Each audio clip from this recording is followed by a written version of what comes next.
Got broadcast starting. Let's quick check. Make sure we're all good.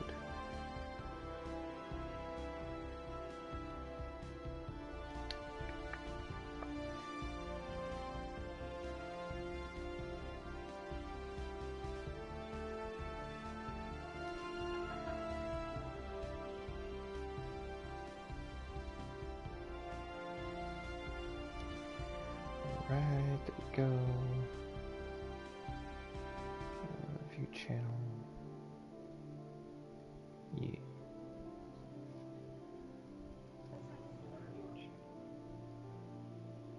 Okay. Should be good with that.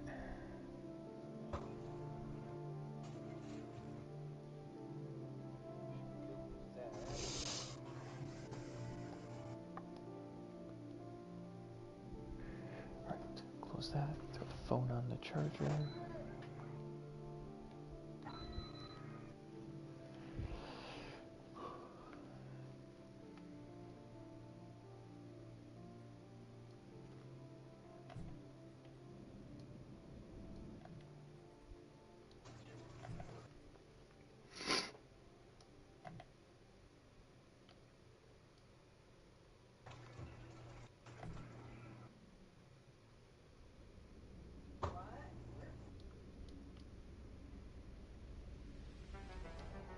Cool spot to put the screen at.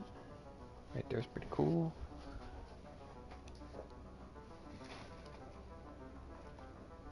And then in the controller so that way it doesn't give me a disconnected controller screen.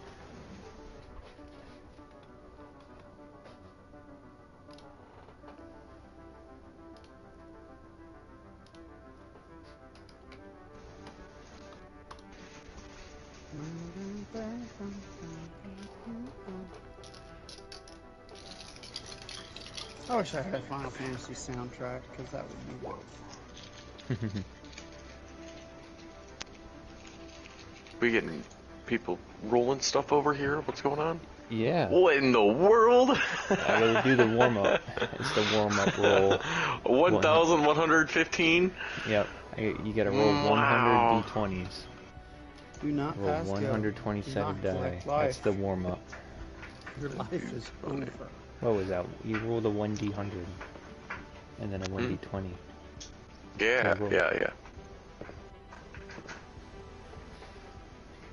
Started making that a habit in the session that I'm in, and the first time I did it, I was like, "What are you doing?" And I'm like, "Well, I'm just getting all of the ones and the 20s out of the way, so now I know I'm really into the algorithm now." Like, I rolled quite a few 20s there, and I only rolled 1, 2, 3.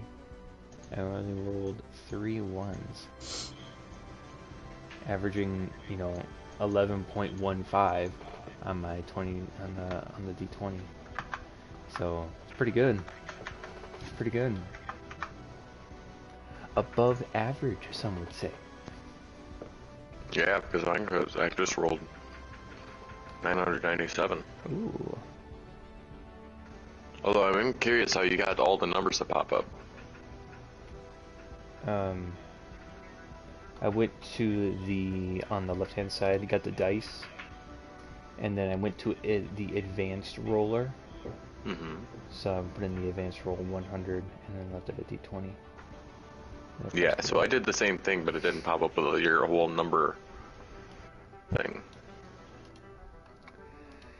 I don't know.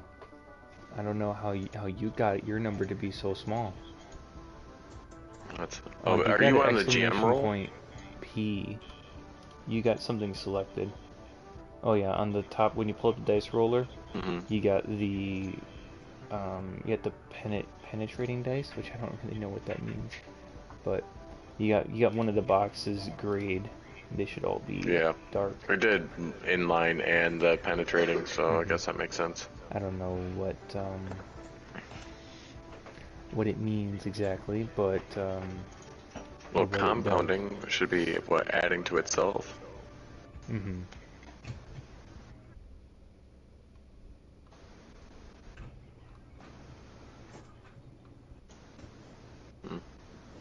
You rolled a Exploding. 23 and a 28. How did you do that? Huh? Oh, it's because you had the compounding. Oh, that makes sense. No, I had the penetrating out on the one, and then... Mm-hmm. Then you got the compounding on the second one. Mm-hmm. Interesting. Very, very interesting. Okay. Would a melee force attack use my force modifier or my melee modifier? You would add your... Mm, It's going to be your spellcasting Force, ability, right. or force casting ability modifier. So I believe for yours would be charisma. Yeah. You would add your charisma bonus, I believe. It's your character. Well, it has nothing to do with rulings. Oh, so yeah, when you're talking about that ability that you just popped up there, that's a force power. So you're going to use your force casting modifier. Because yeah, and then that's an attack. So it's not So going to that be should be your right. your spell casting DC or power casting DC. It's not going to be that. It's going to be your attack roll. So this, Okay. right? Is Ryan back? Ryan left. Said I'm something. guessing he fucking left because I just got an error Me thing from too. him. And then he left the party chat. Man, dude bro doing non-bro stuff. Wife just probably disconnected the He Wi-Fi. came back online.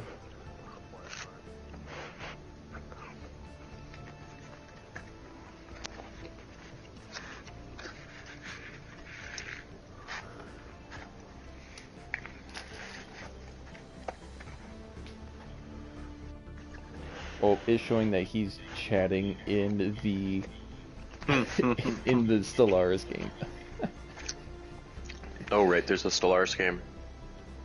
Yeah, he's currently talking into his mic So, in the thing. There you go. Now you're back. So what happened? What just happened? Your You mom lost connection? happened. It just straight up disconnected me, and I was like, "What just happened, Marco?" And then I realized I'm talking in the game chat, the actual game. Mm-hmm. It was Yeah, like, you were gone. We figured the wife disconnected the Wi-Fi. ah. I think I need to turn your microphone up a little bit on my end. Let me go do that. There we go. That should be good enough.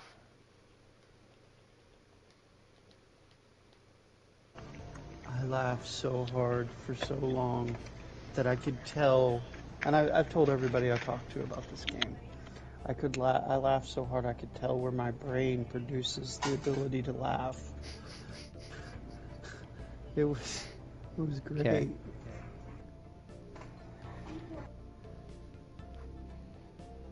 I've never got a headache from laughing. That was the first. That's the lack of oxygen. Maybe. I mean, it's only like a $7 game, but it is worth its weight in gold. Like there's the only goal is to get to the flag, and there's no, you don't win anything, you don't get anything. It's just fun, and as you get to the flag, you get like so many milestones. If everybody can get to the flag, nobody earns any points. If you get there first, you earn a little bit more points than everybody else. If you kill somebody with one of your traps you set up, because in between rounds it allows you to set traps up, Mm-hmm. You get a little bit more points. If you get there and you're dead because you got hit by a trap, but you're still able to make it to the flag, right? You get not as many points, but you still get points. And you can, it's like Mario, you have super speed, you can bounce off of walls, you can jump, you can jump onto other players, knock them around a little bit because there's collision, Mm-hmm. and it's fun. It's fun. And sometimes on certain maps they make different noises and all the characters have different voices, but they don't really talk, but they make mumbling like oh. And every time my raccoon would fall into the pit, he'd go owie.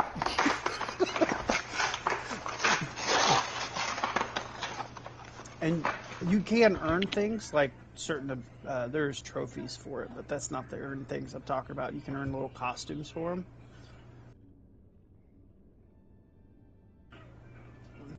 And you can unlock more animals, like there's an elephant, hippo, honey mustard. I prefer honey mustard. There was, yeah, I don't know. It was a lot of fun. If we put a joy box on there, I put it as 1,000.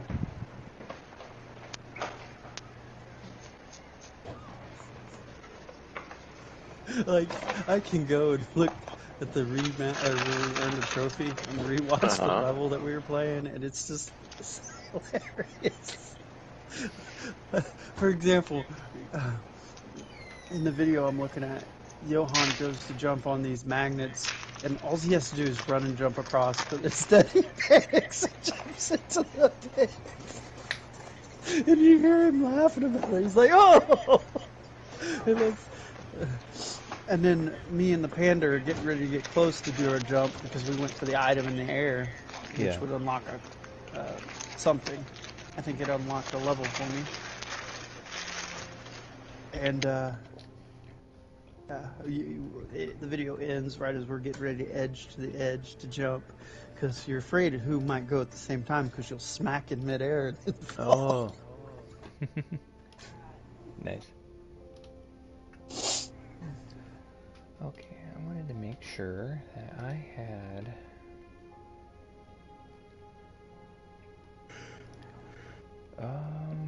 It made my sad day a lot better. A lot better. I thought that I had a...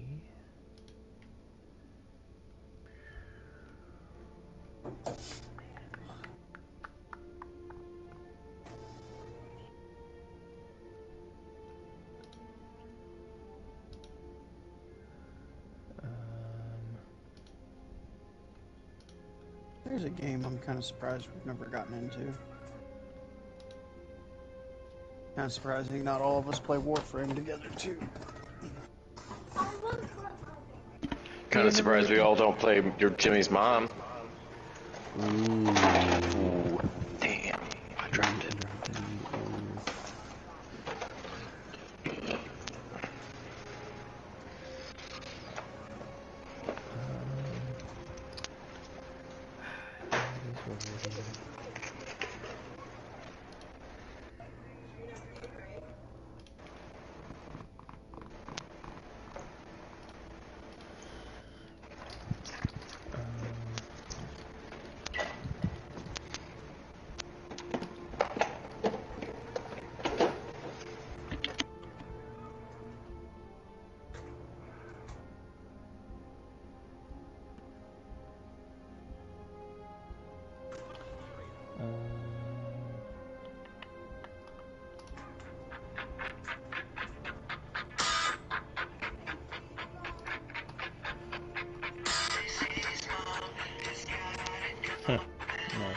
We can only have like 30 seconds of that, can't we? I have no idea.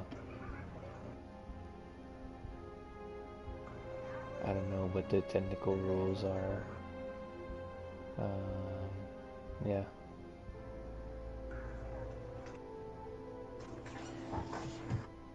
Oh, that would be kind of interesting.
No, don't think that one.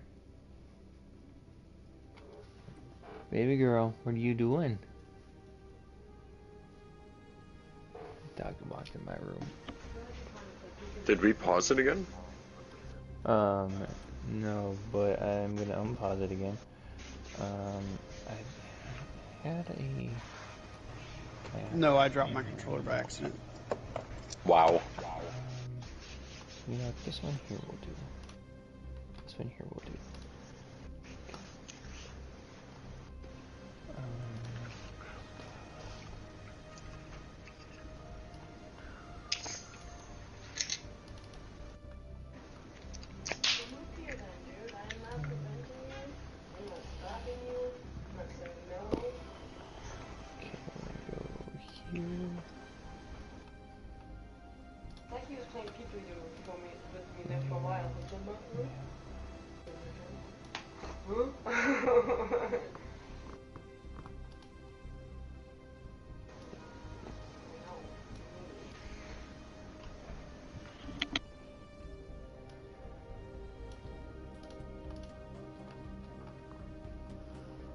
Okay, then we'll go like this.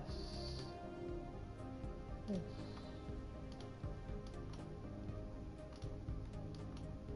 What? So, Why is we were playing ranked the other day, and, oh, I'm not your mother. We'll go with that. I'm not in your house. Jumped in the conversation, and he didn't realize how intense ranked can be. And he was commenting on it, and he was high while he was doing it, and it was funny. He got me killed. Yeah, I'm sure that was part of the intent. He kind of knows how intense it can be. He doesn't care because it's not something he's into. He's seen me play it at my house. And he's been respectful, but there's been times where he's just like, alright, this is enough. Like, I'm literally here, bro. Like, you can stop playing the game now. Because long before all of you guys, I played the game super hard. All of my waking hours and waking minutes were spent literally on that game and on nothing else.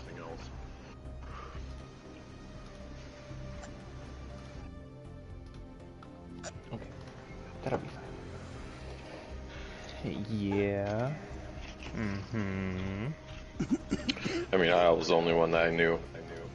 But you were down in Nicaragua, so it didn't count. Right, didn't count. Alright, make sure I get back over to that thing. Alrighty. Down in Nicaragua, getting romanced by some Latina girl. Uh-huh. Oh, you guys. How's The it forbidden going? love. ¿Cómo estás?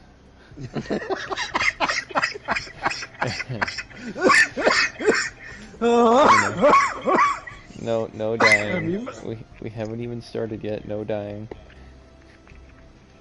Yeah, who's gonna use a resurrection scroll? Oh, you guys don't have a resurrection. Definitely not scroll. Seth. I don't even know if we have any, or if there's even a thing in this. You get tethered as a force ghost, and then we have to go to like one of the Jedi temples to be able to bring them back. Cost us half our gold every time. I mean, I never even thought that far. You die, you're gone. Right? It's over. Now, if you get knocked, I mean, what if I was a droid though? What if I was a robot? I still have a chance of coming back. not with us Yeah. around. Oh, yeah, that's right. Yep. Alrighty, are the three all ready? Good to go. Yeah. I'm ready. I'm here. It took long enough for me to finish updating my character sheet because I forgot to. Okay. I should be adequate. The only thing that I'm always been off on is my experience points, but I'm pretty sure we went through it and I'm at where I'm supposed to be at. Okay. let's see, how many experience are 133. Okay. I believe the other two are already at level 2. Yep. But I am hoping that by the end of this session you might be level 2. Hoping. Depends on what you guys do. Depends on how you guys play your cards. Okay. So, last session, we caught Jordan up with when we did our basically episode 4.5 was last week, catching Jordan up to where you guys left off at with seeing Kibo on the advertisement banners, seeing his ears, and then beside those ears at the bottom of the screen was Hethrir, who was busy introducing the amazing Waru. You guys had made your way into the spire, the central spire of Asylum Station, where Waru resides. You guys had gotten in there now with reinforcements of 2 not quite middle-aged men and a golden protocol droid, and the young warrior known as Luke Skywalker had gone up to confront Waru, and that is where we had left off. Let's see here. Kibo is now level 2 because of Waru, and Hethrir was very well pleased with your advancement in skills, seeing that you had passed the trial. And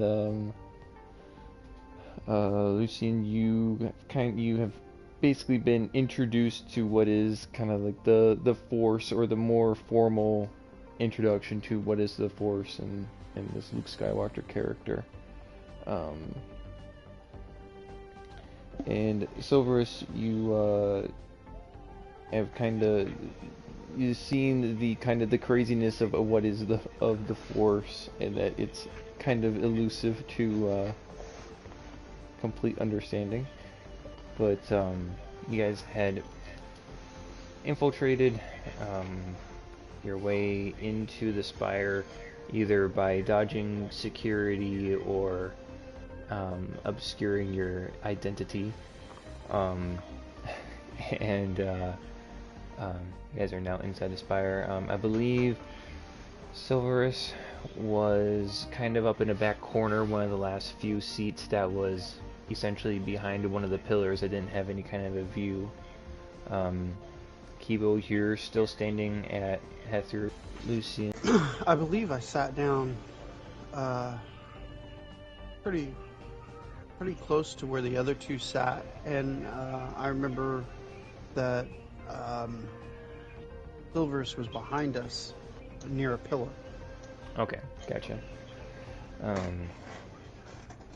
So yes, Luke had gone forward and was confronting Waru, kind of accusing him of basically malpractice, and you can kind of feel in the crowd a little bit of unrest and a little bit of anger towards somebody standing up against Waru, and they kind of all start to murmur, and they're like, "What's this guy gonna do?" You can kind of hear from a couple of the other patrons that are there at the in their seats. They're kind of everyone's kind of hushed voice, wanting to know what is going to happen, and you hear a voice from Waru saying basically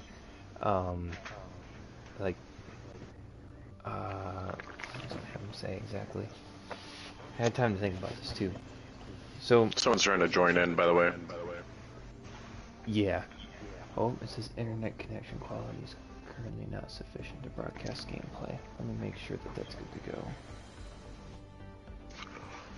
I guess I could pull it up on mine too. So double make sure.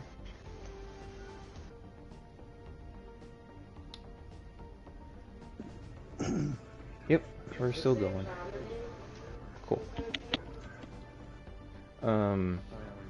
Smart says, "You dare challenge my rule in my station that I have built up and populated over the last years, while you have gone around gallivanting throughout the galaxy."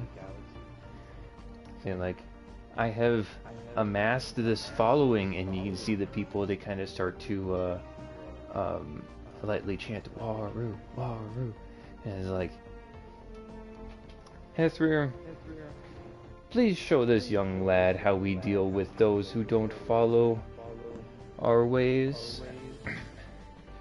And you see Waru starts to descend below the platform as the Bacta tank kind of slowly empties, and Waru starts getting smaller and lower and lower and lower as time goes. He just kind of like sludges down a little bit, and he is no longer on the field, but Hethrir steps down, and he it's like, Kibo, make sure things don't get too out of hand. And he goes up to confront Luke, saying, it's like, this will be your last chance to see Waru. Now either you could choose to leave peacefully, or... And he draws forth a little cylindrical tube. It's in like, you can make a fine spectacle for the people. And he ignites his lightsaber. What color is the lightsaber glowing? It's like a teal. It's a little mixture of blue and green. Yeah. Really? It's not red? It's a teal. Yeah. It's not blue or green, it's kind of a mixture in the middle. Huh.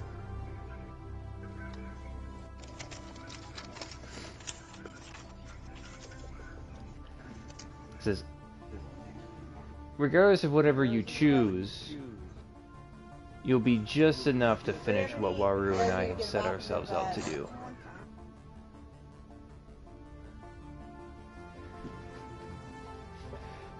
For those of you who would like to, go ahead and roll initiative if you're going to be involved in the conflict.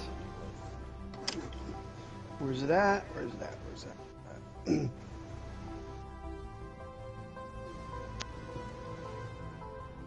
One second, I gotta pull up my phone. Where is the initiative? Oh, okay. So yeah, you click on your character's token, and then you pull up the character sheet, and then you roll initiative. We'll keep track of that. I was just searching for the initiative. Mm-hmm. There you go, 20. I'm trying to find an initiative as well. So. I'll get it set up here, and I'll make sure to I got change inspiration, proficiency, it. bonus. This here should bring up the tab. It didn't. Excuse me. Let me figure this out. A turn order. There it is. All right. So you got a 20. Oh, can you roll it for me? Because my computer had to restart it. Sure. I got you in there twice. Where did you find it on the character sheet? Because it's been a minute. It's next to the armor class and speed up at the top, above your carrying hit points. Ah, okay. Thank you. Got it. Yep.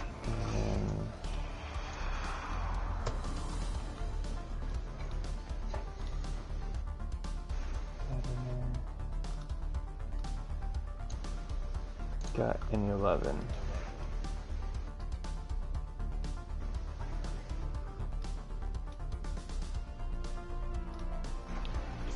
Okay. That's weird.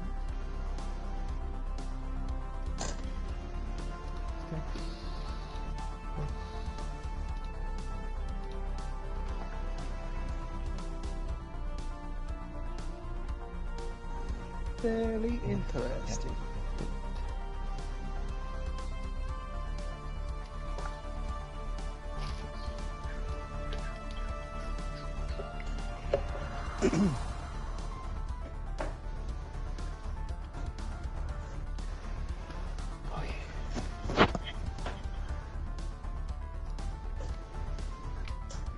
Then I wanted to have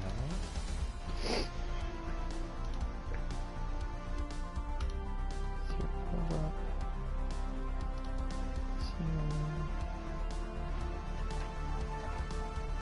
okay, and then also this one here. Cool. Alright, I'll have those easy access.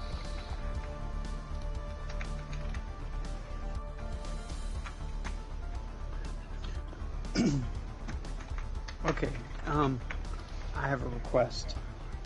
Okay. Because we've had so many sessions, right? I'm having trouble remembering the description of our characters. I believe Kibo is a naked rabbit carrying a dual blade on his back, a fiber blade. No longer naked. No longer naked. Correct. No longer naked. Technically, no longer naked. What is he wearing now? A cloak with his ears that point out of it. Okay. And Sylvaris is got a handgun, a rifle. Rifle's not active. But it's still on your person, correct? Yep. And you're wearing a helmet? The helmet doesn't really do anything right now. The combat suit's the only thing giving me a bonus. Right, but I'm asking description. Helmet, just to remember what you... And Kibo doesn't know that. That you're wearing a helmet? Because he wasn't with us. Right, so he doesn't even know where you're standing. Probably not. Not unless I intentionally scan the room for you. Even then, it'd be kind of hard to just... Oh, that's right. Back out. You don't know how keen my eyes are.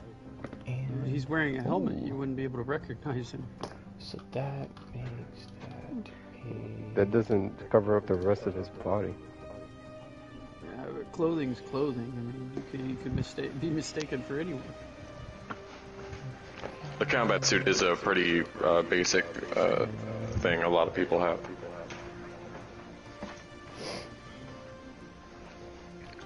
Unlike you or I, once I take my hood down, I'm pretty easily picked out of a crowd.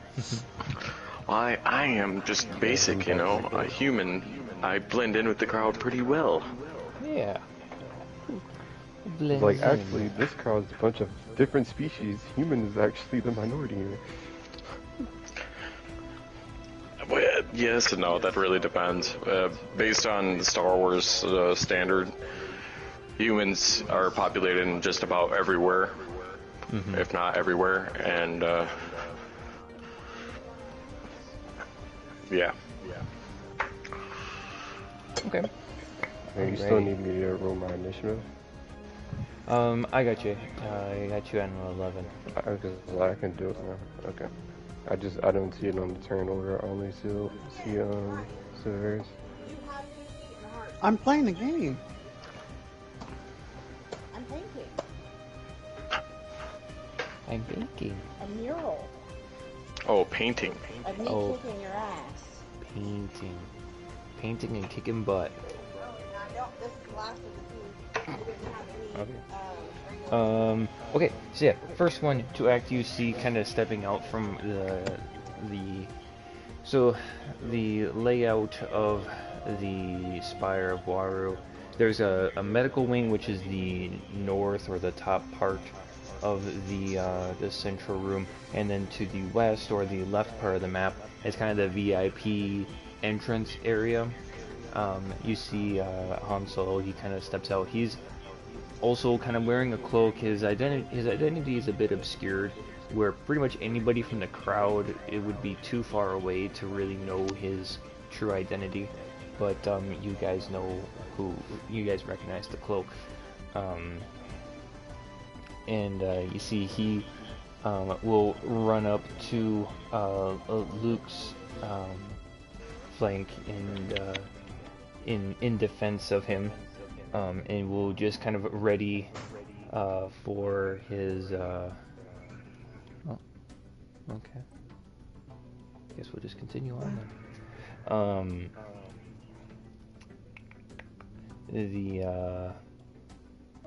Yeah, he's just gonna move up, and let's see here. And next would be Silverus. You are next with a 20. I gotta make sure I write this down. Did you get my roll? Mm-hmm. See, you got okay. Oh, you got a 23. I see. It still pops up as a 10 down here. Sorry about that.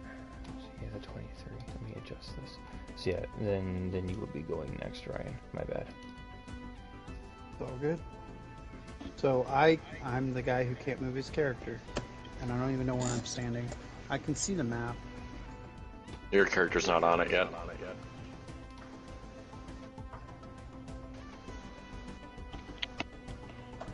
Players.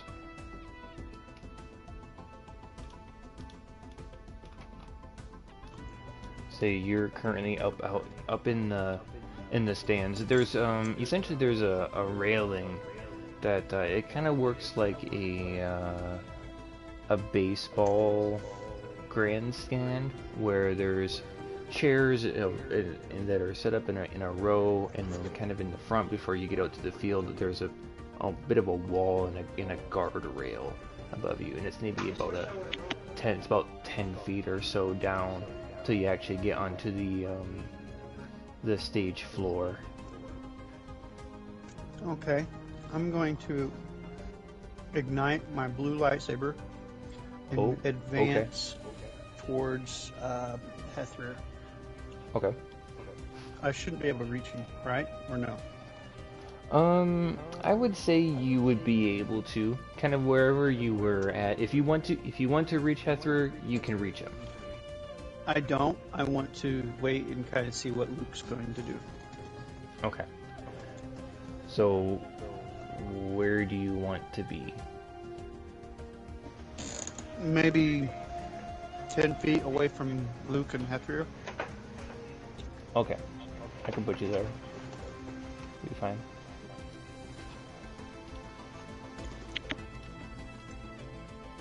Yeah. I think I'll put you there. Kind of in the middle of the arena. That works. Okay. Gotcha. Then it is your turn, Zach. What does Silverus do? I would say you're a bit farther up. If you wanted to reach the edge of the arena, you definitely can. Basically, anywhere around the arena. Because you had a pretty bad seat. You can't actually, in your turn, with your normal amount of movement, you wouldn't be able to enter the arena, but you'll be able to reach the guardrail.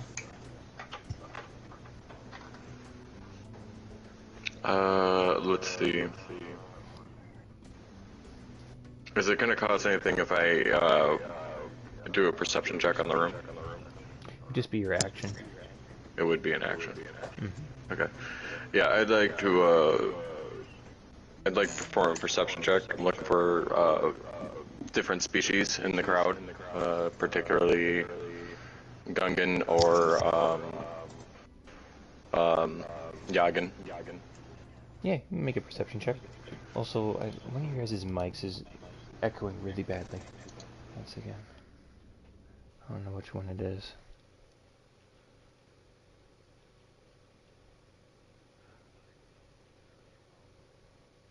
Yeah. Okay. Alrighty. 23. Yes, you do see a wide variety of species, and you do come across, your eyes do come across a couple of of Gungan. They're probably a middle-aged couple. There's a male and female Gungan. And what was the other one that you said? Yagan. You do not see any of those with the 23. You're pretty certain that there are not any. Right. I would hope I'd be able to spot them before Gungans, to be honest. Yes. Mm-hmm. Okay, and where are they in colludes to myself, I guess? I guess because we haven't really decided exactly where you are in the arena. I would say you would be able to move to them. You could use your movement to reach them. We'll say you're 30 feet away from them. Okay. I kind of assumed this is where I was, but I think we were actually entering from the other location. But anyway, so yeah, I'd like to approach them and ask them a question. Sure. What would you like to ask them? Hey, Zeus got the boomer? No. Okay, thanks, Zeus.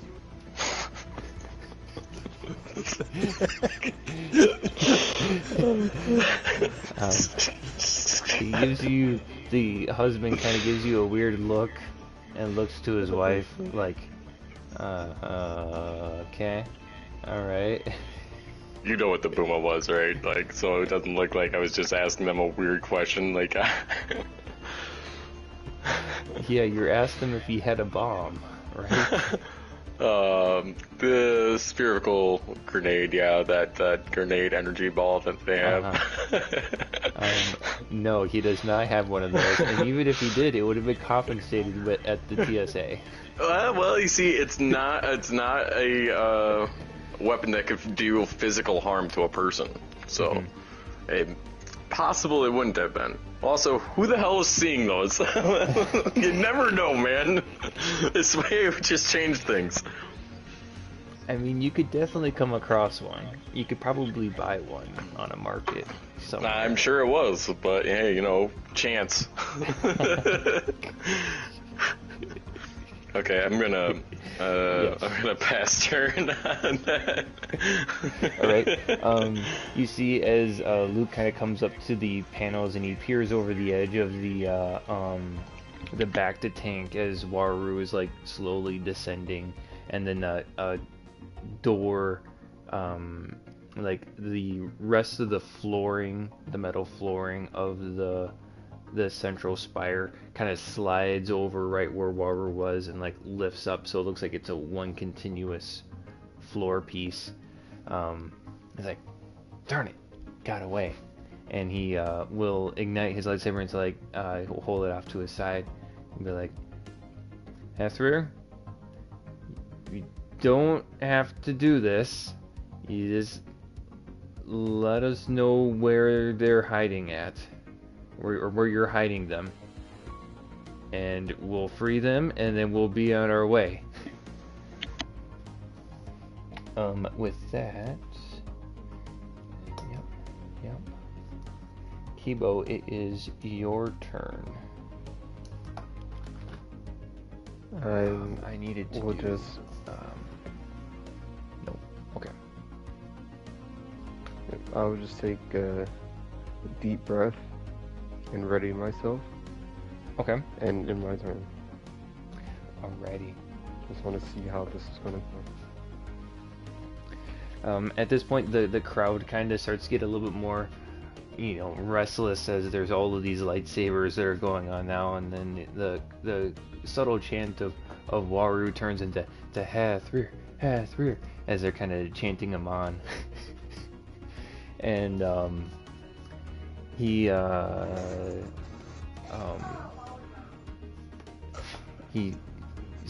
continues to make his way forward as like kind of this awkward moment of like no one's kind of swung at each other yet, but we're just all kind of like figuring out what everybody's doing, and he takes a want to make sure I get it right. It is a... Nope, that's not what it's called.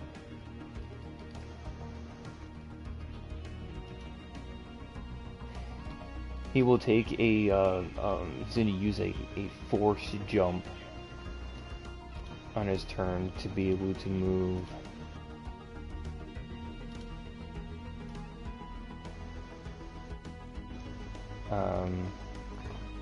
Basically, he's gonna do a force jump onto where the back to tank was, and use that to carry his momentum as he strikes at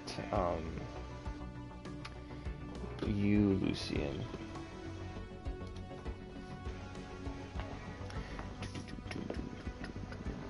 That is an...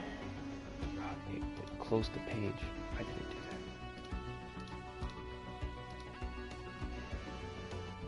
He gets... That is a 13. Does that hit your armor class? No, it does not. Okay. So you see, as he kind of comes down off of the back to tank, you get your lightsabers clash for a brief moment as they kind of slide off to the side. And he says, "It's like, you're back." And he like grips his lightsaber a little bit differently, and as he readies for your your counter attack or whatever. Then with that, Han over here is going to take a pot. Oh, sorry, I forgot to move. That's right. There we go. Han's gonna take a shot at him.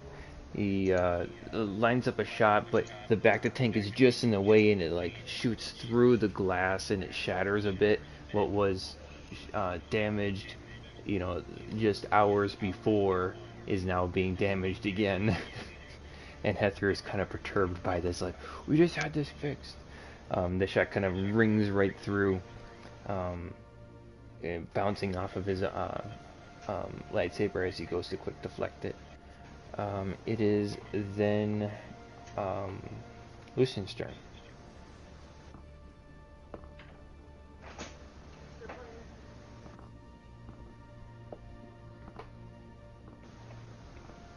Ryan. I am going to I'm going to use my phase strike, I believe. Okay. Just trying to get it to bring up. I think. Okay. You use your bonus Yes. action to do a phase strike. And I'm going to attack. Alright, do so with advantage. I've got to get to the page again. I'm trying to navigate, sorry. And I click on lightsaber. I rolled an 18, I believe. Yep. You want to make another roll? Does he have advantage? Okay. Okay, you hit just normal. So yeah, go ahead and 1d10. roll. 14 points of damage plus. No. Yeah, I was Click gonna on say, the 18. Click on martial lightsaber on the 18 roll. Do what? You know when you roll the 18, click on the 18. Martial lightsaber. yeah. Okay, You rolled it for the attack. Now you need to roll for damage.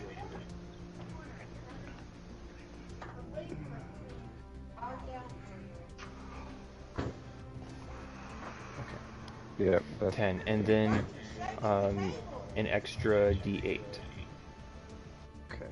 because of your thing, phase strike. Extra D8. Gosh darn it. Some other stuff is going to pop up because it's. Okay, oops, sorry.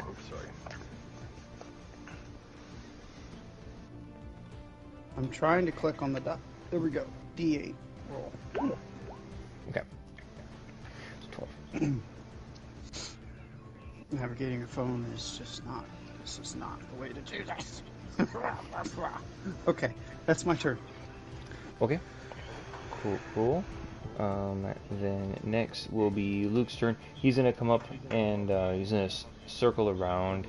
He's gonna try to. He's going to do a essentially he's gonna do the guard action where he's gonna impose disadvantage. I believe that was disadvantage on attack rolls, and then he can choose to guard action. Yeah, defend an ally. Yep, now any attack roll made against the guarded ally has disadvantage. He's gonna guard you, and then at the he's also going to do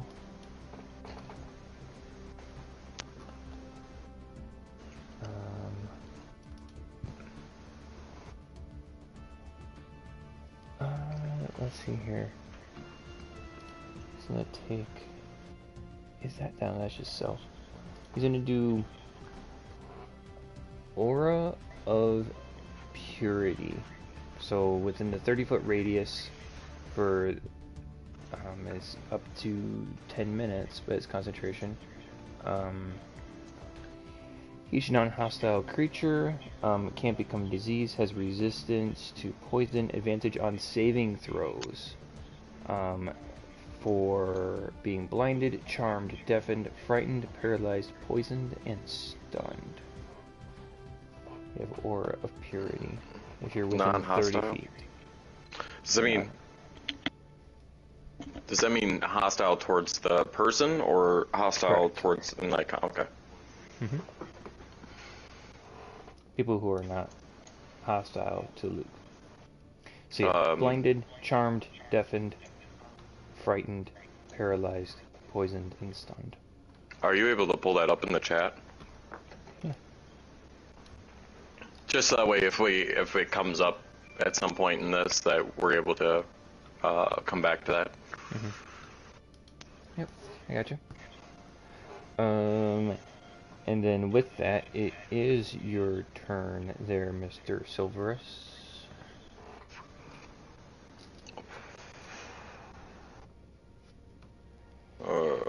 Let's see.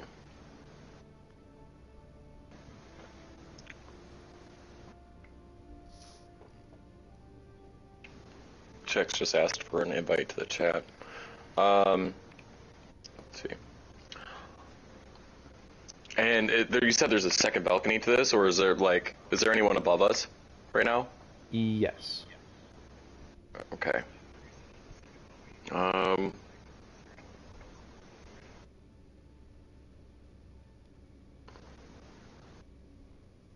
Let's see.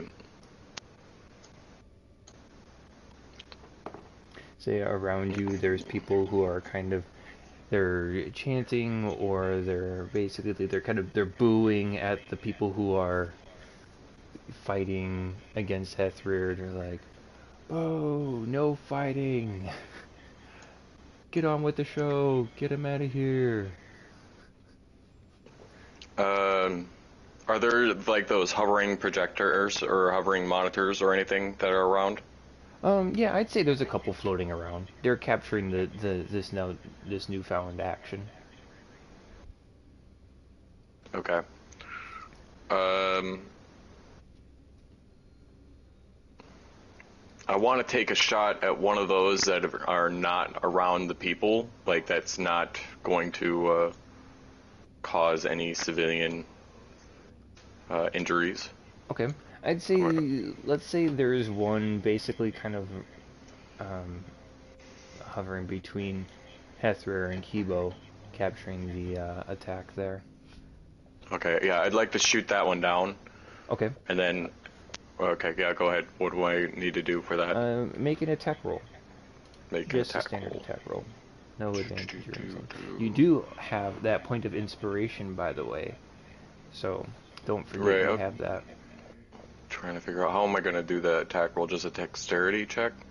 Or dexterity roll? Nope, you're going to do an attack roll with your weapon of choice. Oh, yeah, okay.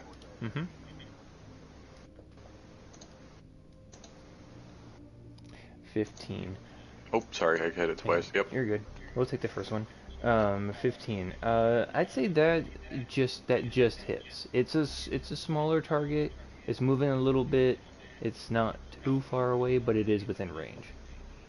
Go ahead and roll damage. 5 damage.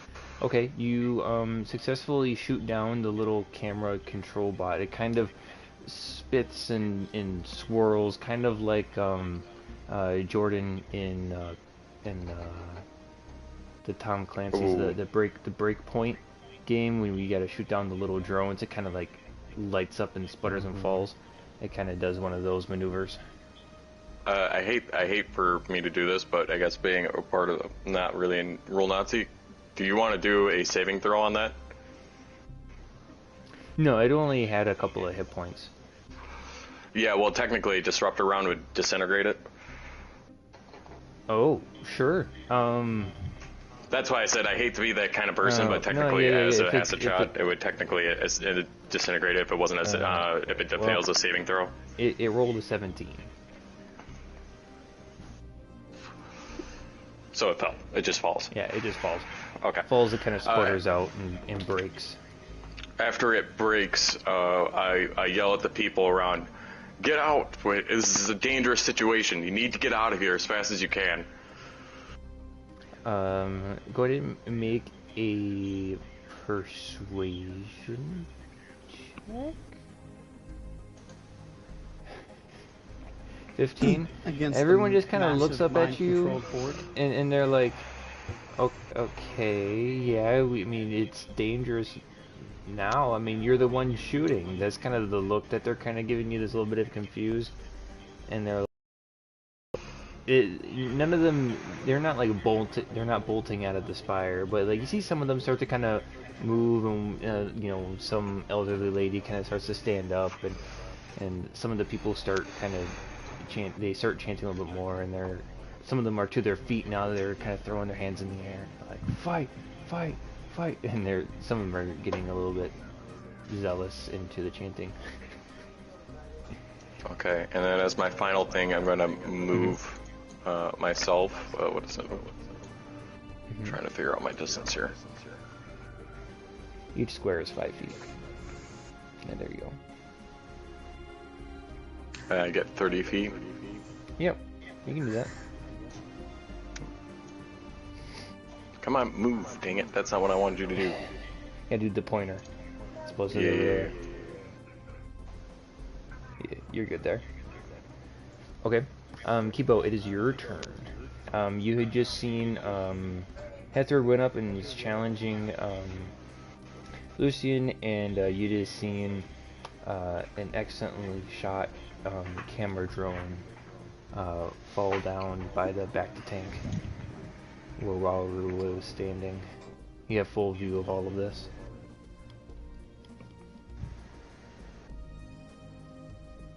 I'm trying to figure out the ruler again.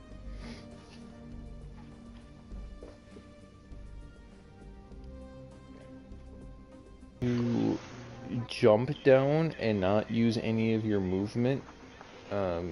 I would have you roll for it, but otherwise you can climb down as well. It was just going to use up some of your movement. Alright, what do I need to roll? Make an acrobatics for me. Yep, you can descend the platform without any impediment. I'll move my 25. And then I'm going to look at Lucian. And I'm going to cast Malicia. This thing again. Let's make a wisdom save or be incapacitated. And he will fall over. Incapacitated. Okay. End of the turn. That is a fail.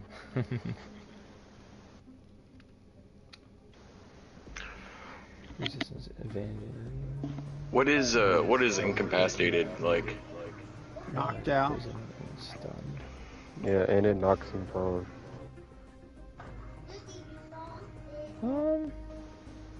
But essentially, I just make him like super dizzy to where he can't. Just like made him super drunk essentially. I cannot get this skill to open up. Oh well. I wish that it would show the comps technically better. stun. Yeah, that's what I was. Paralyze. So I don't think it actually affects It's a him. different status effect. Okay.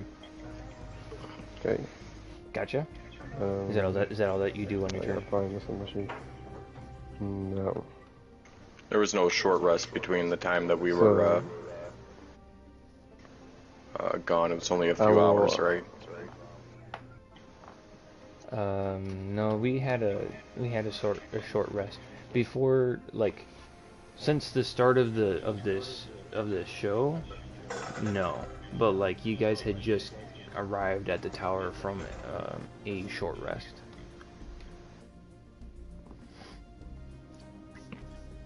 So I will activate my nimble agility, which doubles my speed for the turn.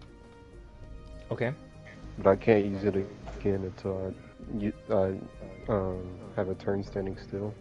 Okay. Which I guess I'll put it up on there. Gotcha. And then I will use my bonus actions to hide. I got a can do question. that now. Where Didn't are you Luke- going to hide? And who are you trying to here. hide from? This is just a hide from everyone.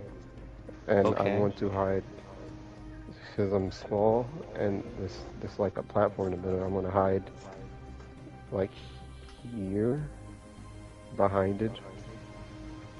Okay. Where the Go danger ahead is, and you haven't seen me.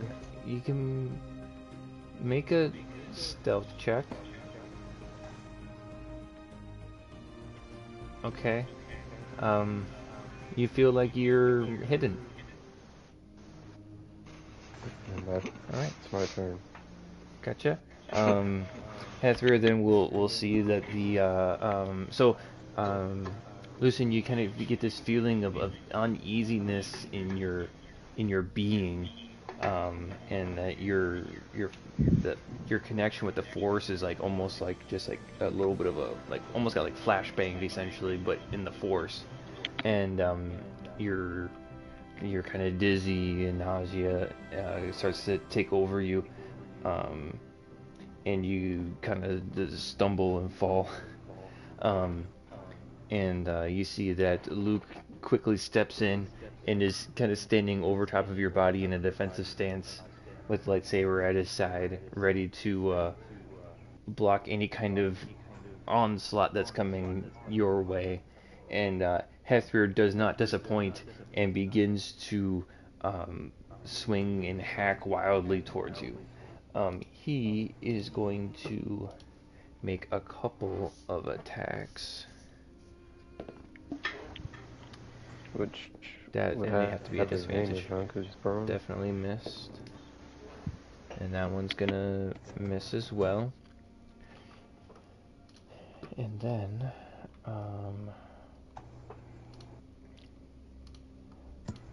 which one was it? He's going to do.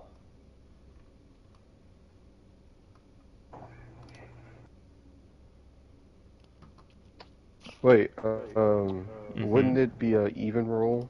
Because, yeah, they're canceling each other out. Oh yeah, because of the He's prone. the what's it? So yeah, he still missed on both of his attacks, but he's going to do.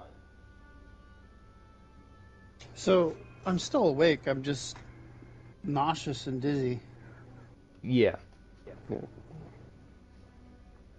Mm-hmm. His turn gets skipped, right? And No, he his turn goes to isn't save skipped. He still at gets the to do end. his turn. He just is limited on what he can do.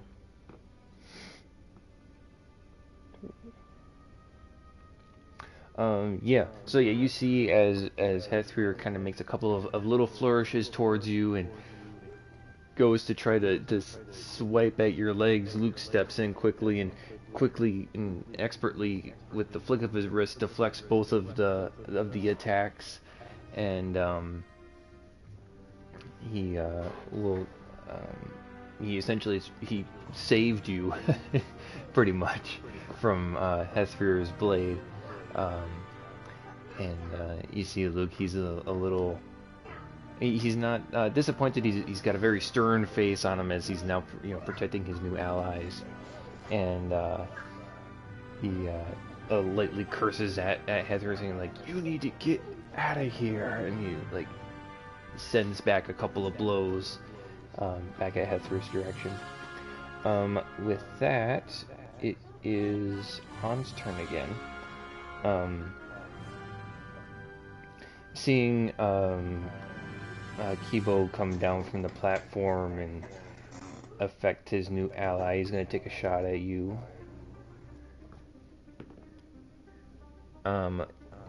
He aims for another shot. He tries going through the back to tank again, and the bullet kind of ricochets around a little bit off the glass. Just kind of the bullet flies past one of your ears and doesn't connect. Oh. Also, I looked Mm-hmm. up incapacitated. He cannot take action or reaction on his turn. Okay, so he's got to make the save. Yeah. At the end of its turn, each time.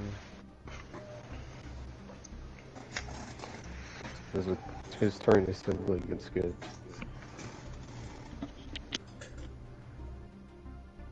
I should still be able to make an attempt to make it a save, right? Yes. Mm-hmm. Yeah, but it's at the end of your turn, so you have to. See, you're up turn next passes after and make the Han. save. The next shot rings out towards Hethrir, and that one strikes true.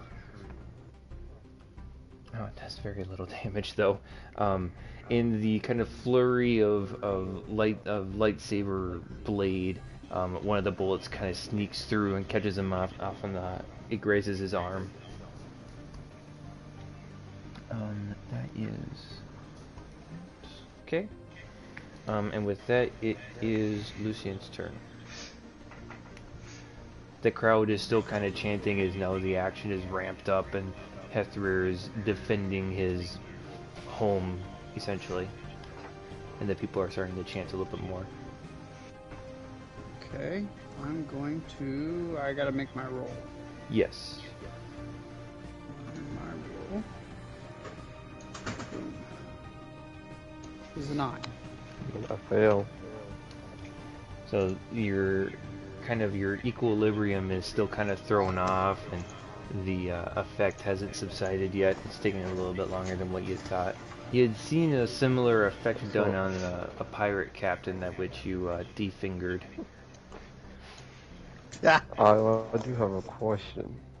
Yeah, shoot. Is it possible when you do the rolls for the NPCs, I will say, you can see them, or do you want to just keep it private? I'm keeping that private. Sorry, Sorry, bud. Yes. Can we? If there is stuff like, if there's a thing where you're doing, where you would be, I can put them up on there. If there's a thing where it's like you're doing like a contested, if there's something that's contested, I'm gonna keep that on my end. But like if you're trying to do something like jointly, I can throw it. I also have abilities, or there's like stuff where you can reflect stuff or boost your AC. And so knowing that number they rolled is helpful, but if you can just tell us. Okay, sounds good.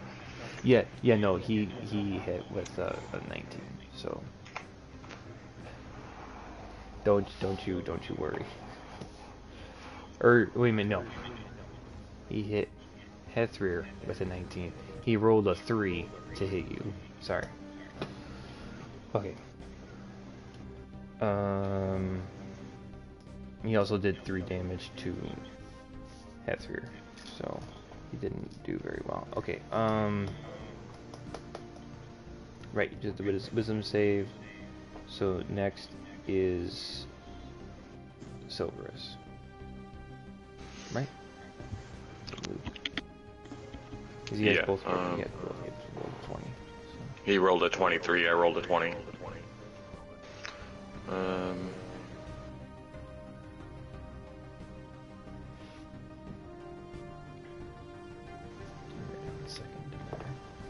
Yeah, it is your turn there, Mr. Silverus.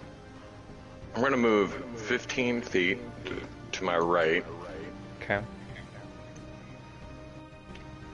And then, let's see here. Oh yeah, he's well within range. I'm gonna take a shot at Hethrir. Okay. I'm slightly behind him. I don't know if that's gonna put a disadvantage on him at all. I would say that you have a flanking ally that is currently engaged with Hethrir. You have advantage when you make your attack roll. Okay, crit, nice. Go ahead and do your damage. Oh, that's just 5. Okay. Unless I'm rolling it with advantage, but I guess either way. The +5 is from critting. So critting, okay. Yeah. You just So you did 10. your You did dice 10 roll damage. twice. Nice. So that puts it at.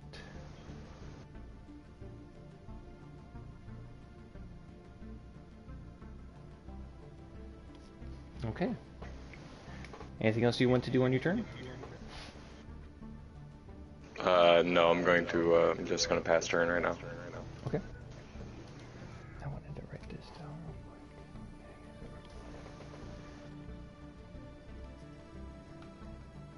real quick. Alrighty. Next is Luke's turn with that aura still going. He's going to do a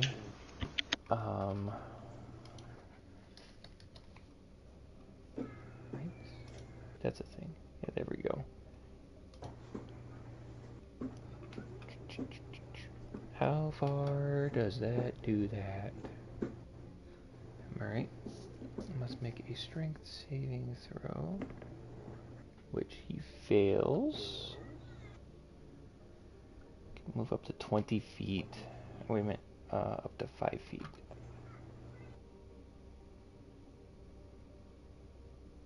Okay, and 1d4. So you see as Luke starts defending Lucian, that he does he shoves his hand without actually making contact. Shoves his hand in front of Hethrir, and he scoots back about 5 to 10 feet, and his feet slide on the metal floor. Luke does this to Hethrir? Mm-hmm. He used a force push, and he right up to 10 feet because of his level. Move him back. And then assumes a bit more of an aggressive, more of a defensive stance. And he will end his turn. That aura is still active. What does the aura do again? Yeah, I got it in the chat there. Blinded, charmed, deafened, frightened, paralyzed, poisoned, and stunned. And Resistance to poison. resistance to poison, yeah.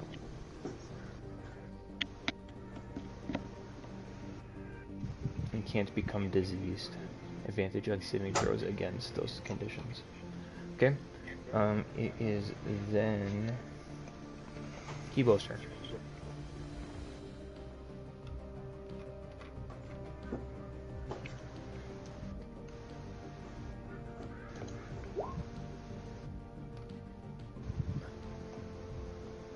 Mind trick. Ignore that. I didn't mean to click on that. Okay.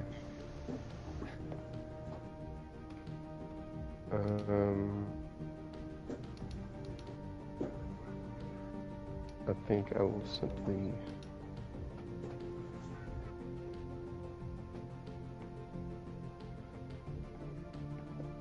I'm going to.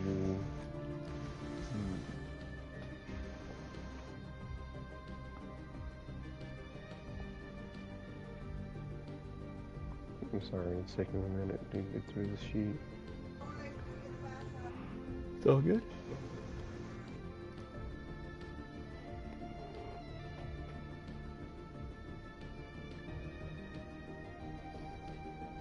I'll move over next to Lucian. Okay. How do you do that? Basically, this dark circle is a back to tank and can't be easily just like passed through. I got you. I'll go back. I've got them. They're basically on the edge on the tile that I've got them on. It might be better just to like move them down one. Actually, it'd be a better representation. It was a little weird that it didn't take up the full square, so I guess. Yeah.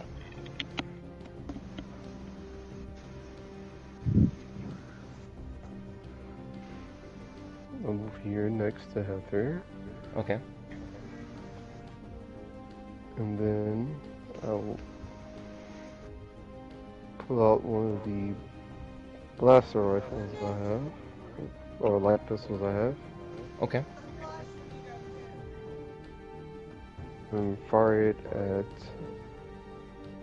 Lucian. Okay. You can do so. Oh. Oh. Why is it blue? Yeah, I don't know why it's blue either. Well, you got a 20. Nice. Well. I don't know why it's blue, but you done did it. 5 damage, okay. Go ahead and 20 plus 3 plus 2. 3 from and you have the proficiency? dex and 2 from the proficiency. It's 25 to hit. He hit it. Mm-hmm. I mean, I'm sure my AC went down because I'm on the ground, but No, it didn't. it didn't? Okay. No, they just get advantage. Okay. Yep. Go ahead and dock off 5 points. And then I will use my face to move back 5 feet. Okay. On my turn. Alrighty, you could do so. As we were seeing the added support from his prized pupil, you see kind of a smile on his face as he knows that his student is helping him. He will divert his attention as Luke is busy protecting over Lucian, seeing that there's a moment of weakness. He's going to do a similar move of... Do I take damage? Yes. You got critted much on. damage? 5. Okay. Unless if your armor class, your character's got something against not taking critical damage. No, I just needed Okay. to know because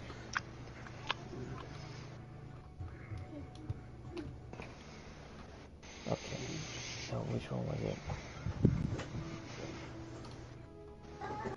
Yes. He's going to, Hethver is going to use the ability Lightning Charge.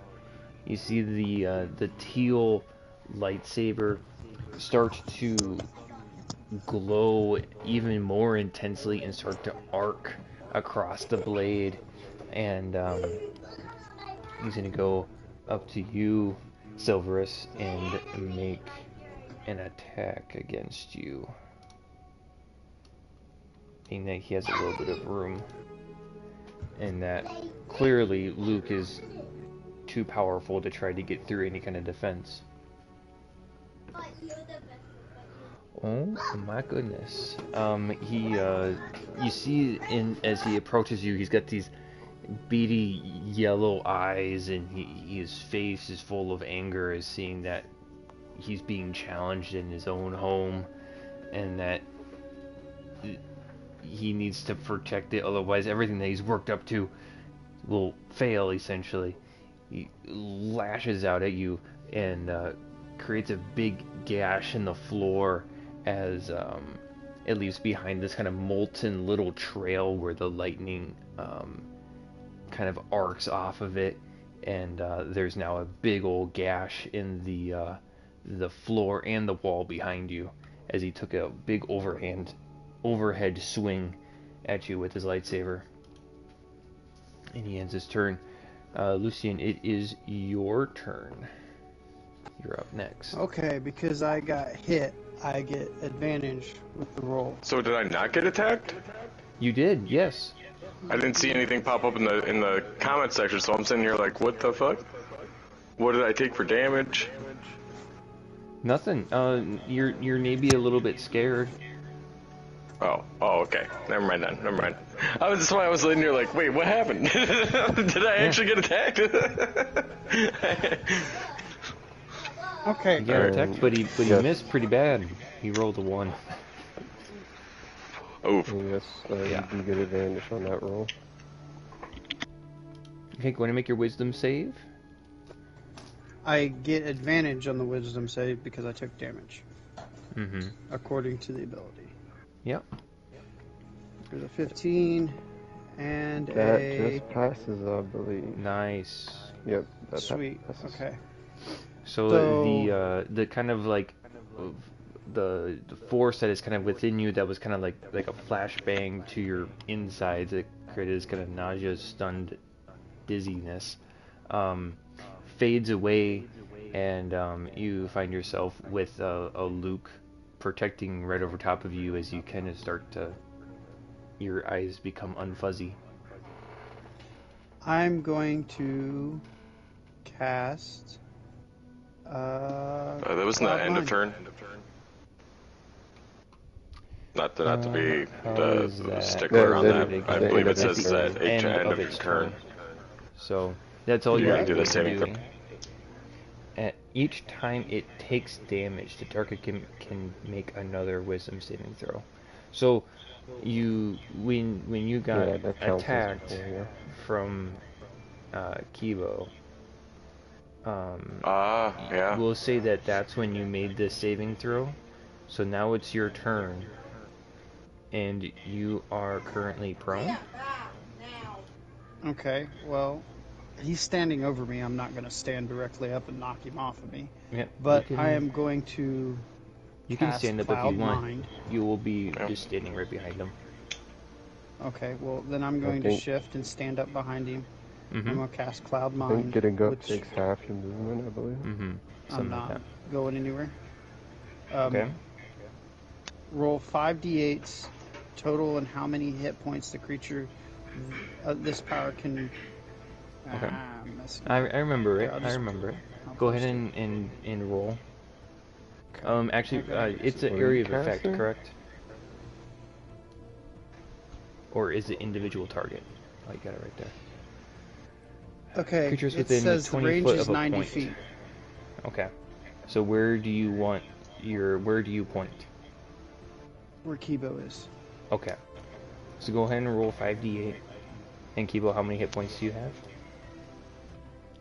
21. Okay. So you need to beat a 21.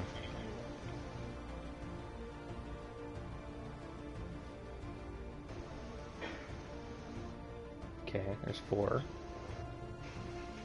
4 more times. 6. 14. 18. 22. And that's 5d8, ain't it? Mm-hmm. What I just rolled? Yeah. 1, 2, 3, 4, 5. So you said you had 21? Yep. Oh, just cheeky. Cheeky. Okay.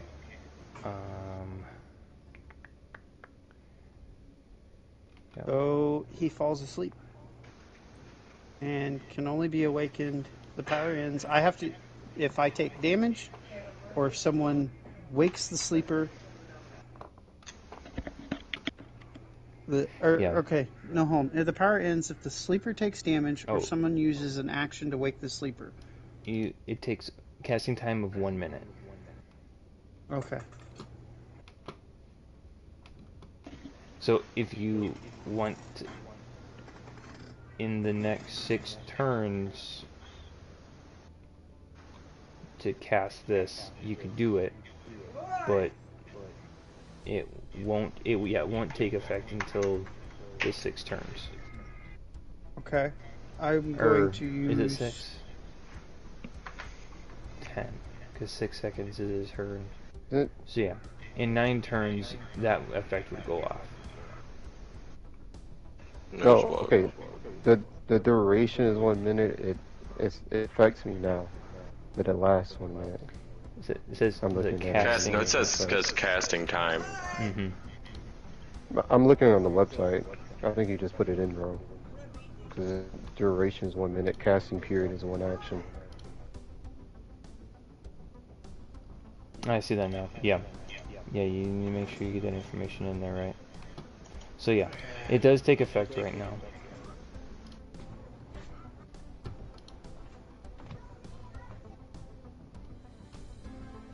So, unless somebody wakes you up, or if you take damage, you're asleep. Yep. Falls unconscious. Creatures within 20 feet of a point you choose are affected in order of their current hit points. So if he pointed in that direction, though... It's by lowest hit points first. It wouldn't matter. Luke wouldn't be affected by it anyway. Because of the purifying energy, I believe. Or if anything, he'd at least have an advantage on saving throws. Yeah.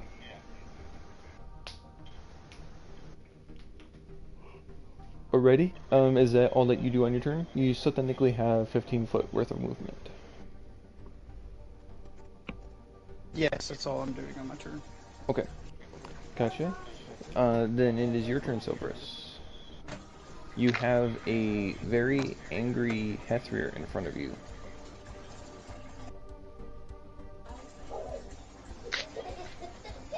Yeah, I'm going to,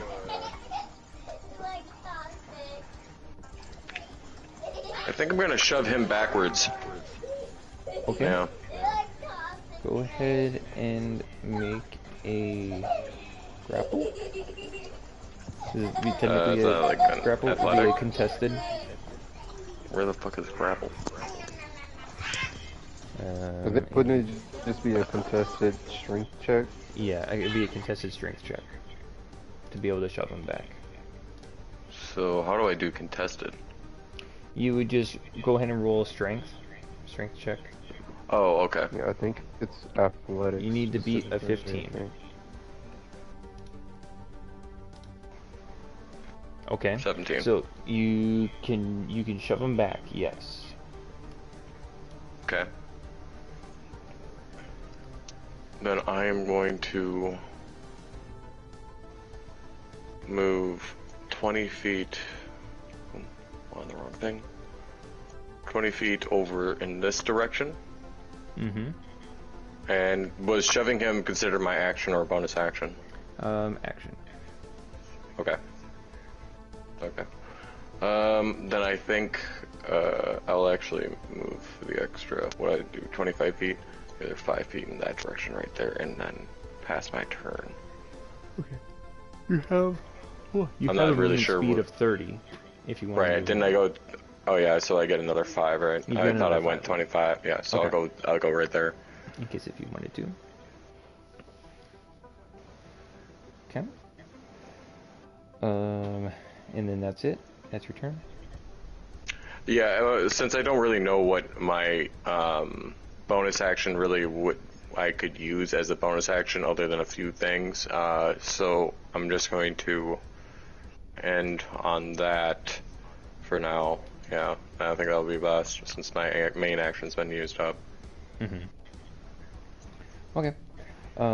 Luke then is going to move up and try to kind of get between the now recovered Lucian and Silverus and strike at Ethrir. That one hits.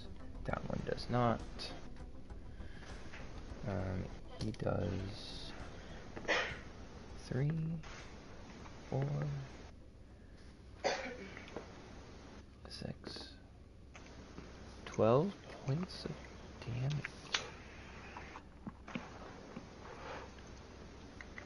To Ethrir, as he is kind of once again just keeps getting moved backwards.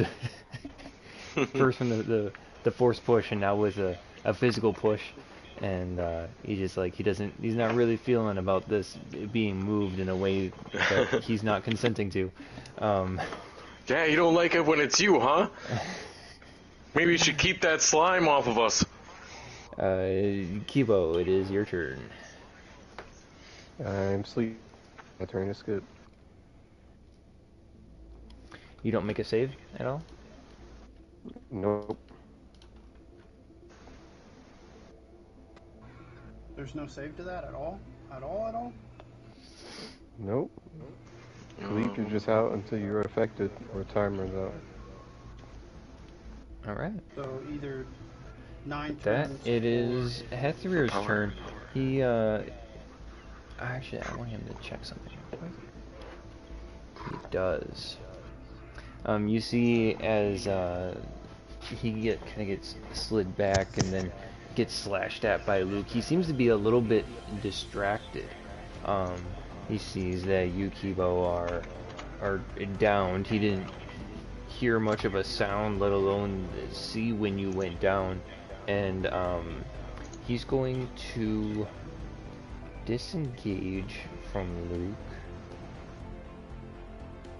I have a small question. Move freely. Real quick. What is Han doing this entire fight? Oh, I've missed his turn. He's shot a couple times. I forget because I got him. I actually have him written down there. He's been taking pot shots. Yeah, he's been taking pot shots. Because I've actually got him written on my card, and he's like the turn order. I have him below Luke, so I'm like, oh yeah, that one's done, and then it's like, oh yeah, then it's Silverus' turn, and I don't see that Han actually goes before Lucian. But I'll catch him up. Yep, that one hits. That one doesn't. That one, that's another 1. And that's a crit. Okay. So we'll just do...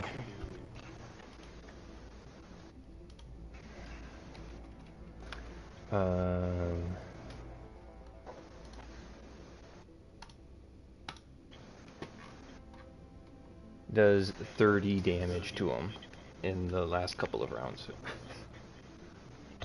With his pistol. Holy He's kind of just cow. firing shots off. Well, that was from the last, like, 3 rounds, basically. So, well, to catch him up. And we'll say that he's come over to Lucian's side by that time as well. Anyway, so Ethrir's turn.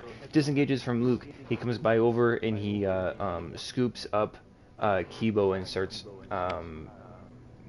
using the rest of his movement as he was here.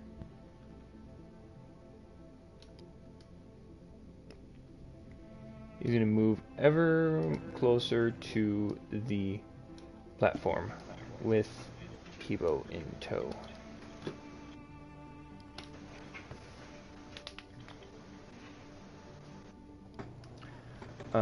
And that is his turn. And then it's Han's turn. He is... Hold on a sec. I need to check.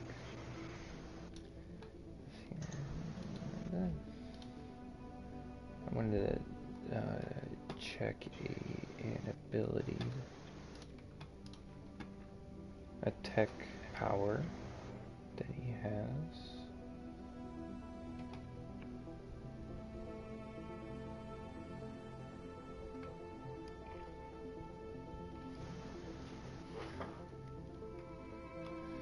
So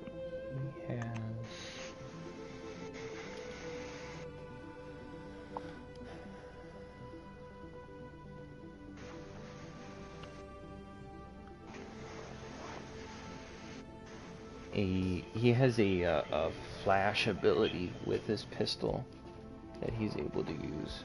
It's kind of like a stun, but it's more like just like if you shot, I think it's like phosphorus. Basically, it's a tracer round, but it's like super bright towards Hethrir and Kibo, and so then he needs to roll. Let's put this away. Wait a minute, did I read that right? Yeah, I did. Okay.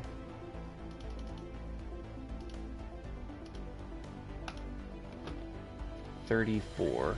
Okay. So as the bullet kind of rings out and shoots over top of Kibo and Hethrir's head, Kibo, you are awakened by Hethrir as he comes up and he's grabbing you. Or wait a minute. Power ends. The sleeper takes damage, or someone uses action to wake them. Okay, so he hasn't technically used an action. And I guess you are asleep, so maybe you don't become blinded because you're asleep, technically. Yeah. So this bright light streaks out towards both of you, and it blinds Hethrir for a second, but it's not enough to deter him from his initial trajectory. And with that, it is Lucian's turn. There's this bright flash flew out from Han, who is kind of standing behind you. Okay, Wait, I'm going so Hethrir to... did not wake me up? No, but he did grab Okay. you, and he's currently carrying you. I'm going to use my Leonine speed, which it doubles my speed during combat for 1 turn. So you can go 60 feet. So yes, I can move 60 feet. And I'm going to move in front of Hethrir. And then I'm going to make an attack with my lightsaber. Okay.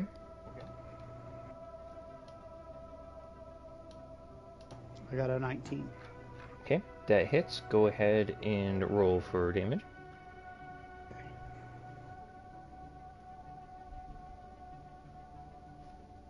Seven. 7. Okay. 7. 7. Okay.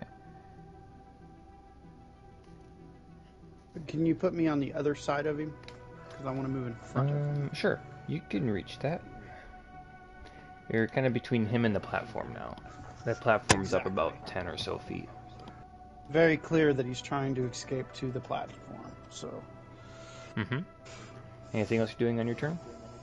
I think that's it. That's all I have capable of doing. That's an action, and, yeah. Okay. It is then your turn, Silverus.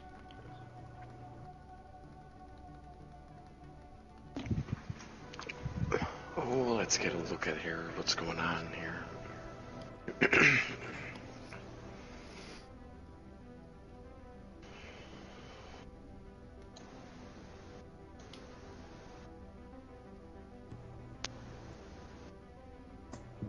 Okay.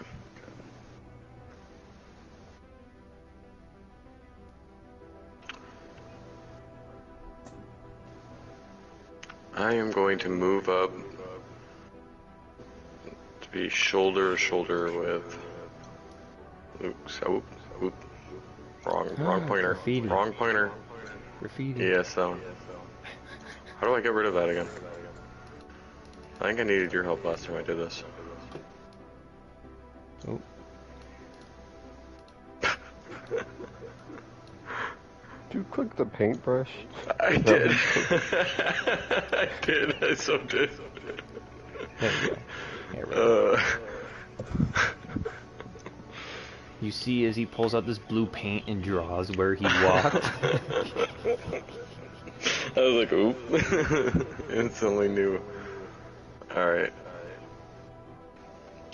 And then I want to shoot a head through. Okay. Make an attack roll. That is a miss. The shot kind of whizzes by and almost hits Lucian. It's a pretty close shot. Quitting.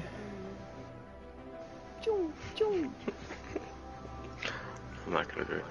Alright. Watch out. Watch where you're shooting that thing. And then I'm gonna pass turn. Okay. Let's see here. I actually had other things I could do, but I'm not doing them at this moment.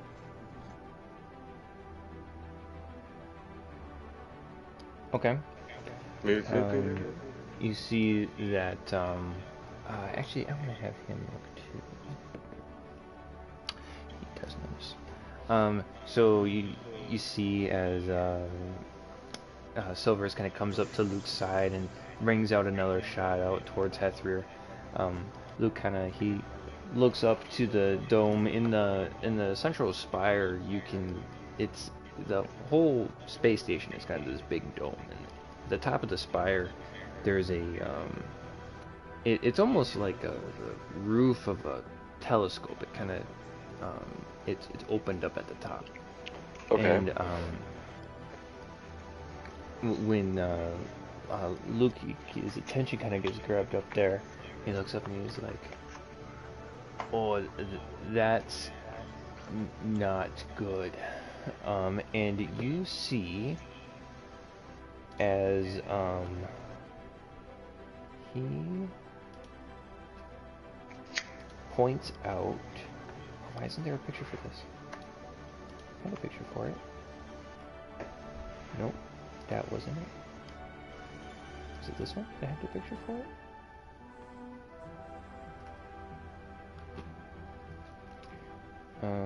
I am going to. Is this a copy?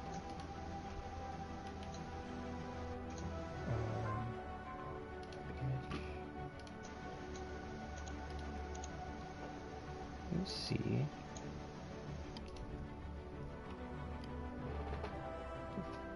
This ship here pass over top of the glass dome with laser bolts shooting out from it.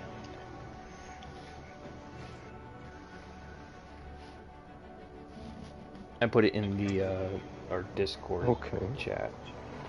This huge ship that kind of blocks out all of the glass dome at the top of the spire. It's blocked out with the view of this underside of the ship, and you kind of see the edges of it, and you see the laser bolts going around as Luke brings that to your attention. And he suggests that we should probably get out of here very quickly.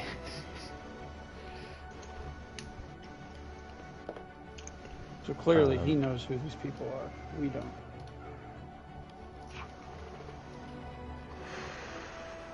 And makes that his turn. Next would be Kibo. You are still asleep. Wait, I thought Hethrir went before him. Nope, Hethrir goes after. Oh, okay. Hethrir rolled the lowest on initiative. Hethrir is going to use that same ability that he used to initiate the fight.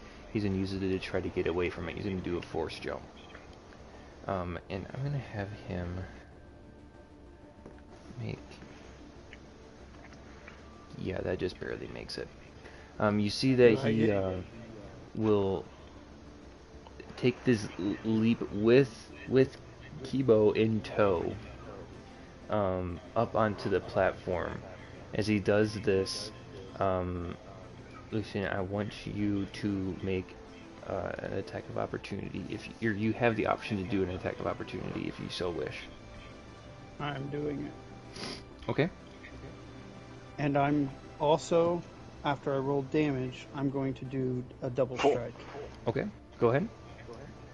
After I roll damage? That was confidence. Yep, first one hits. Okay.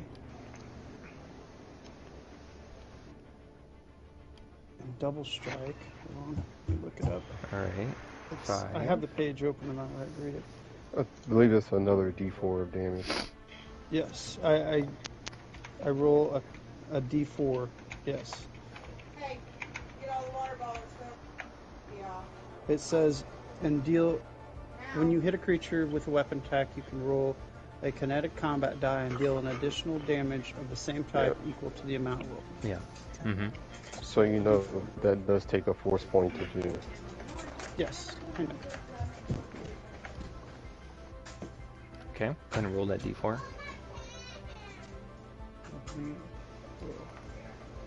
3, okay. So I swing twice and just blap blap as he makes Yep. this jump. Yeah, you catch as part of his robe kind of billows as he's jumping up over top of you, like definitely like episode 3 when Anakin jumps over Obi-Wan. So what, he loses his legs? No, he doesn't lose his legs, Yes. as he only did 8 points of damage, you goof. But I was like, well, you never know with all the other damage he took. I mean, it sounds like he was taking some massive damage there. yeah, Yeah. I'd say you were right up in his face there for a little bit. He looks pretty badly injured. He's surprisingly strong, but almost reminiscent of the same amount of strength that your master probably had, where he's fairly determined, he's in good shape, and knows his way with the Force. So you could tell that this guy could take a good. He's got a lot of health. He could take a good beating. Makes on top of the platform. You see he starts punching in commands into the platform, and it starts to float and levitate towards the center over the back of the tank. Oh, didn't mean to select that much. Only this much. As now he's kind of over top of the arena again, but he's just up on the second level. So I'll do that by marking that with, oops, cancel. That was a blue, I guess. And you can see now as he's kind of levitating up on the platform that there's a couple of other smaller ships that are engaging the bigger ship as it crawls into view of the Central Spire's dome at the very top, with laser bolts tracing across the sky. With that, it is back to Lucian's turn. No, Han's turn. My bad. Because I almost forgot about him. He's gonna take a couple of pot shots at the platform just to try to either scare him or knock him down or something. Nope, I am having the worst of luck today. Han takes a shot, and you see that he looks at his pistol, and it's like there's a little spark that comes off of it. It's like, man, he kind of hits it with his palm, and the little energy cell kicks out, and he goes to throw in another one, and he tunes a little knob on it, and he looks to be ready to shoot it again. As he kind of takes a step back as the platform's kind of getting right above him. Lucian, it is your turn. Okay, so Go play in your bed now. I don't know if it's being effective chasing this guy around, whacking him at this point. Go watch something then. Just lay down. That's all I'm asking you. Lay down. You gonna give up after you found your new master? No. My new master. He's not my master. He's a master. Yeah, you found Luke. Yes. Who's a master. Yes. Uh-huh. I'm going to...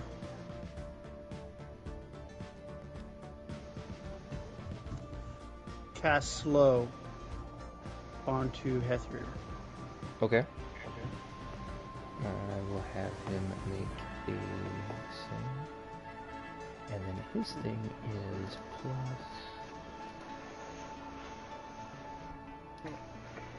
Does that mean you had to cancel out the ability to cast slow? Is it a concentration? No. Slow is a concentration on the... Slow is a concentration, but the other one you're talking about is not. Right. Well, it says you have to deactivate the ability, right? It can either do the unconsciousness. It ends either if you take damage, someone actually wakes you up. So like, no, I guess it doesn't. Fire and forget. Slow is a concentration. If the power ends. Yeah, if the power ends, so that would wake me up, right? Well, that's what I was thinking. No, but it's if not it's a concentration, so no. Yeah, no, so that's what I was. Still knocked out. Now you're just floating on a platform with Hethrir. And then you're doing slow now. Okay. That is a against. What is your AC? Or DC, I should say. For your character again. My DC is a power save. DC is. It says wisdom here. It should be charisma. 14. It's probably 14. Yeah. Okay. He just makes it. He got a 15. Well, wait. How does that work? It's When I you have to make Cast a a spell that requires this. yeah. So Cast- the spell casting the power save DC when you go underneath your powers tab. Right, so Your I'm at the power casting is saving, like, wisdom. I just meant like, okay, so it was his thing attack roll, or what Slow was is it, what was not it a- considered? It's not an attack roll. It is not a concentration either. It's 1 hour if it succeeds. Okay, I don't think my ability works in tandem with what it's able to do, so I'm not gonna worry about it.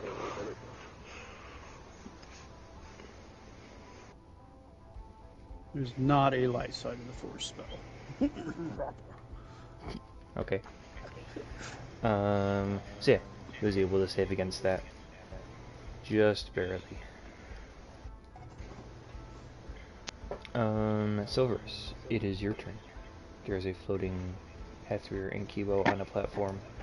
They're currently obscured from you, but there's a platform above you that's currently floating.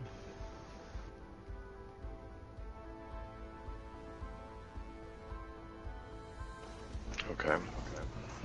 How far up is it floating?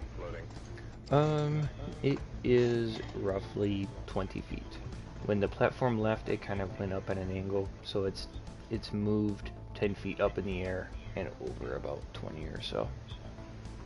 So it's 10 feet up in the air? It's currently 20 feet up in the air. 20 feet. Mm-hmm.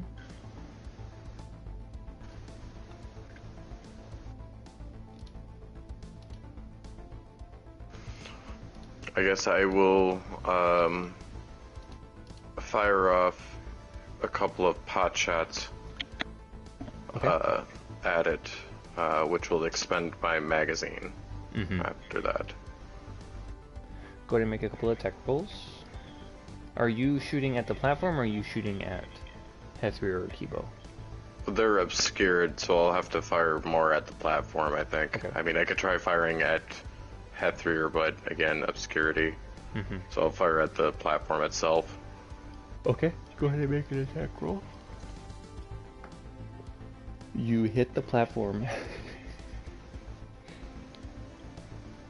Okay. 6 points of damage to it.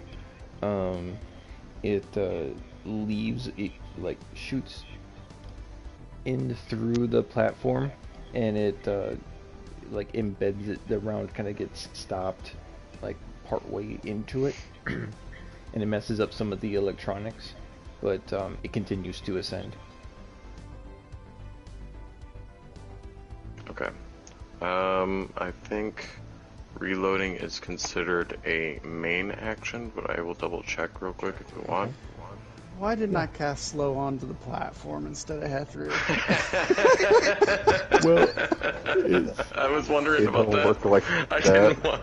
it doesn't work on objects. It works on creatures, a hostile creature of your choice. Yeah, so yeah, it wouldn't work.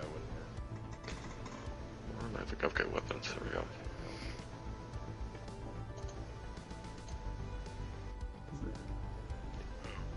It says I can use it as an action or a bonus action, so I'll use my bonus action to reload. Okay, sounds good. And let me just change my power cells. But yeah, it's my turn already. Luke will say, after bringing everyone's attention to the ship that's above, to like, Han, we need to get to the Falcon. Let's go. The rest of you, follow me. And he's going to, let me get the measurement right. That would be 60 feet. He's gonna dash his way over there. You hear now, actually, no, not as much. Never mind. It is now not Kibo's turn, it is Hethrier's turn. And as it's Han's turn. It is? Yeah, he goes right after Luke. You said? Nope. Nope, Han, he rolled a 1 and then he reloaded his pistol. Han goes at the top of the round. Han goes before. Oh, I thought you said. Oh, okay. I thought you said Luke. Sorry. I thought you said it goes right after Luke or some shit. No, this is the way that I have it written down. I got it in a funny order. I wrote down Luke's number before I wrote down Han's. So. So yeah. Goes over that way. So then it is. Hethrier's turn again, because Kibo is still asleep. You see he's quickly manipulating the controls of the platform. You hear him say over the intercom is like, "We have some unexpected guests arriving at the station.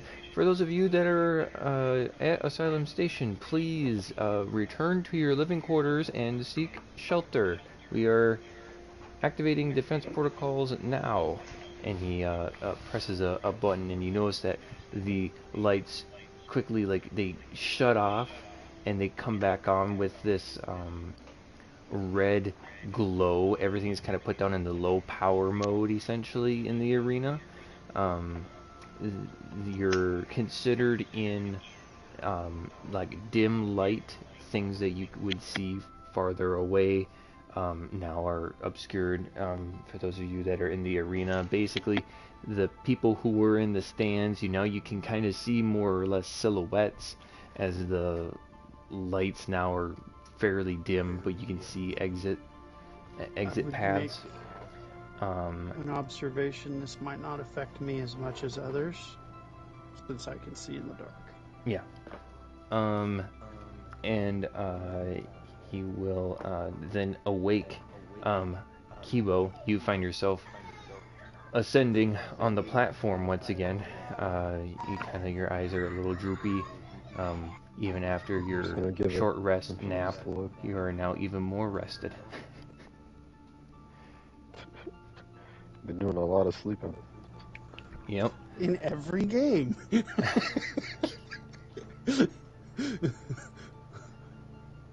We have a battle on the ship. Let me go take a nap.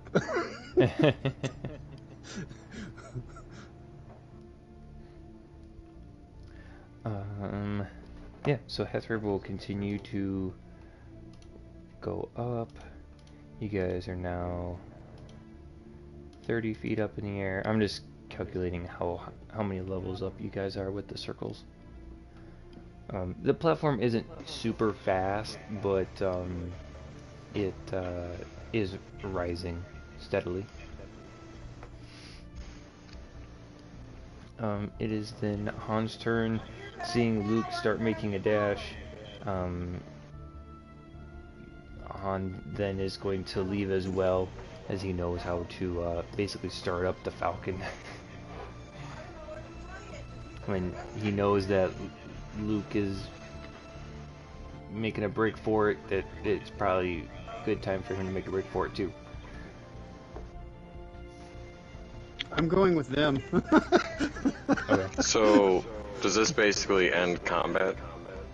Like we just have to declare that we leave combat? No. Still in combat. Okay.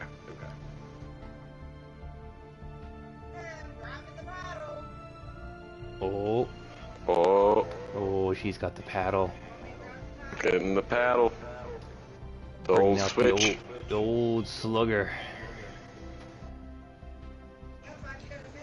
Yeah, you better start calling her Babe Ruth.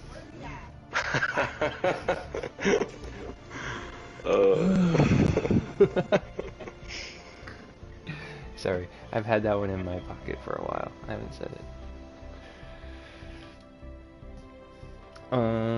Yes, so then it is now Lucian's turn. What are you doing on your turn? You have an ascending Hethrir and Kibo on a platform ahead of you, and escaping Luke and Han.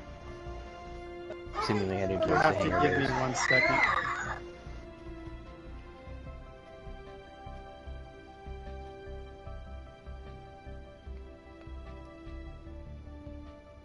What did he say? He said give him a second. Oh, okay. Alright. Probably trying to quiet it down over on the other side. It's definitely his mic that's echoing too, because when you talked there, it didn't echo at all. It's too bad. Yeah. It does come up quite a bit on the video, on the live stream. The echo gets kind of bad sometimes, I noticed. It's still on my side though? No, it's just kind of whoever is talking. It comes through Ryan's mic pretty good. A little bit through Jordan's still, but his is barely noticeable. I was like, I can... I mean, it's not like we're not playing with like $200 microphones that are like their own separate thing. We're playing with headsets. I mean, I've always prided myself on how well my mic has been, though. So there was only that one time that it got really concerning, and it was with Johan.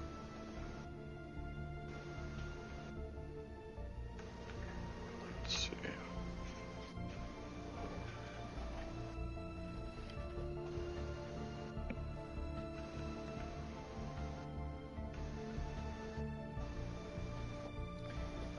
What is this?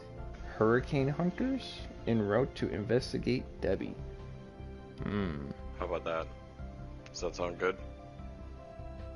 Sounds a little bit different. It would take a second for me to actually be able to hear the difference. Like, there's a lot better. Okay. I went through my microphone settings. It kind of doubles up on everything when I talk, though, because it really picks up my voice a lot when I do it. So I'm like, Oh, okay. Gotcha. Yeah, it sounds good. I'm not hearing the echo, but that's not going to be until Ryan's mic turns back on.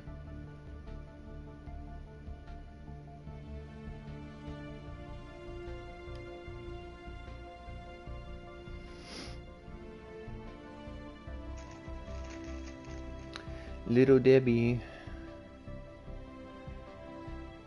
Let's see, where is that landing? Oh, that's up towards the tropical storm. A tropical storm. My bad. Yeah, it's not much of a hurricane. I forgot. See, I actually heard something funny. I think it was from a comedian. It said someone was talking about like tornadoes and stuff like that. And he's like, they're not that bad. And some guy from Florida's like, yeah, they are. They're terrible. He's like, what are you talking about? You have hurricanes and stuff over that way. He's like, yeah, but with hurricanes, we almost treat it like our kids. We track it. We know when it's going to touch landfall. We give it a name. You know, he's like, we know when the disaster is going to hit, so we can prepare for it. With the tornado, it's like your crazy ex-girlfriend. She just comes by randomly, destroys all your shit, then just leaves just without any warning, and you have no idea it just happened. Yeah, that's a good description of it. Comes through, tears right through your house, tears all the shingles off, leaves. I love that. I love that analogy. That was a great analogy. I've used it ever since. I would like to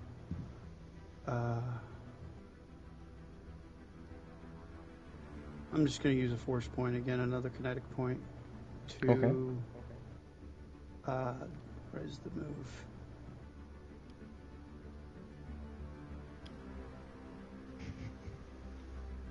Yeah, I believe it's called slow time, which allows me to run faster. Yes. Okay. And I'm going to run to catch up to Luke and Han. You can most definitely do so. So I roll a kinetic combat die again. Increase my speed by 5 times the amount rolled until the end of my turn. Interesting. So, 1d4 roll. I rolled a 4, so I move 20? 5 times the amount. Jeez, The amount rolled. you just So 20. built like sound barrier breaking speeds with this character. 70 feet. Yeah, you could definitely do it. Jesus Christ. Sound barrier breaking speeds. This guy created the village cannon and didn't even mean to. I honestly don't have all my powers written down either, and I haven't chosen more powers versus the level I've. But you need to do that. You need to choose. I will. Well, when I feel like my character's had time to sit down and meditate and pick up spells. Well, you picked up some stuff from Waru. Right. I haven't decided. So. Yes, I can't really move my character, but I catch up to them. Okay.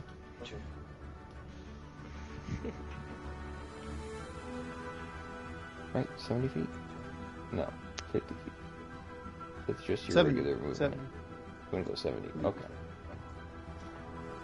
Because 40 plus whatever my regular movement is 30, so that's 70 feet. Oh, okay, yeah. I got you. Yeah, you're good. You're good. So, just pretend that I'm in Isles Point. If you run so fast, you end up bolting past Han and Luke as they were running out the door, heading on their way. Now you no longer know where they're at or know where they're supposed to go, and have to turn around and run back. Yes. No, not quite. It's only for one turn. It's like a speed burst. I have several speed bursts. You break the sound barrier past Han and Luke and enter light speed for a short moment, where you realize all too quickly that you passed them. Like, which way are we going, guys? Oh shit, that's right. Just think, if I used both that and my Leonine speed all at the same time. Yeah. Yeah, that's what I'm saying. Like you build a speedy character. Oh boy. Yeah, so that's Lucian's turn. Silverus, it's your turn. Okay, so those guys are 30 feet, 40 feet above us? Yeah, 30 feet. Say they're probably flush with the second floor? Yes, I'd say that'd be a fair assessment. Okay. Is everyone still in here? Like, I didn't hear anyone get filed out there in the entire combat, so I'm just I would say you would be able to see some silhouettes. Like I said, the station's kind of gone into this power saving mode, and you can see a bunch of silhouettes are scrambling out of their seats and are making their way to the exits. Okay. Okay.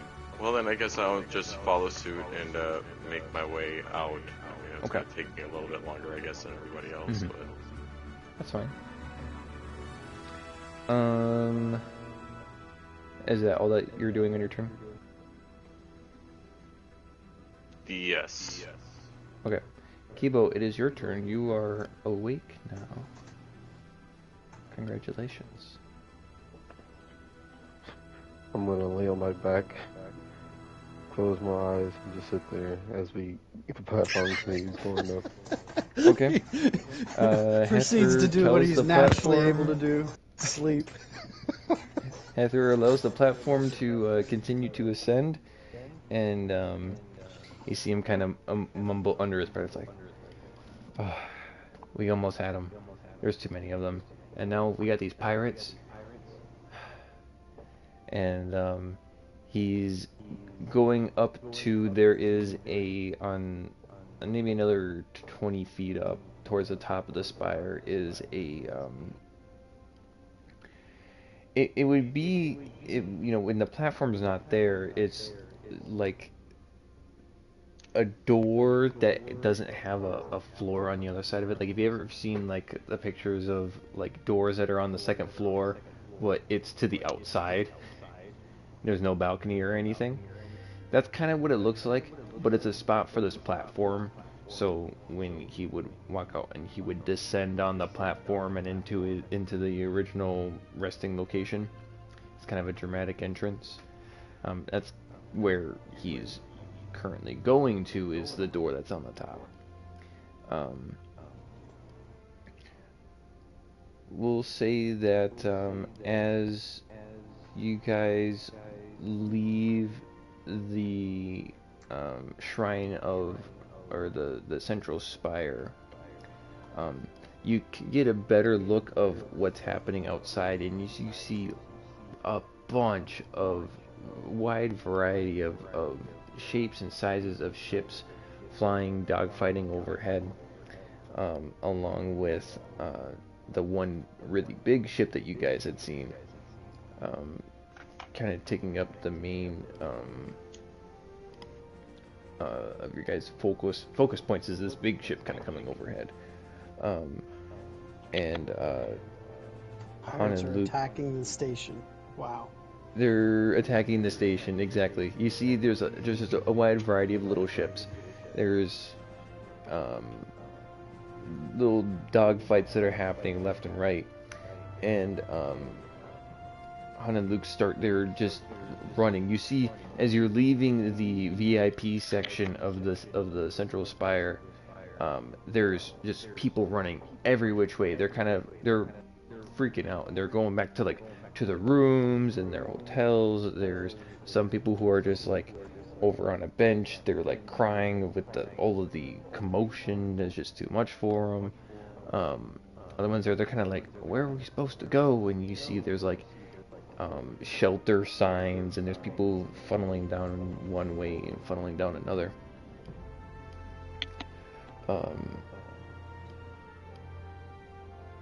We'll say, is there anything that you guys would want to do before, or as Han and Luke are leading the way to the ship?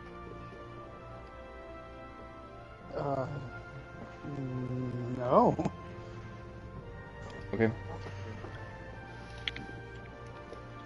Hold on, before we... Lucian, we could always... do we want to get back to the Eminence, or are we going to keep following these guys? shouldn't we follow these guys? I mean, we could, but we've only had to go through this one bit for them, and we know the captain of the Eminence.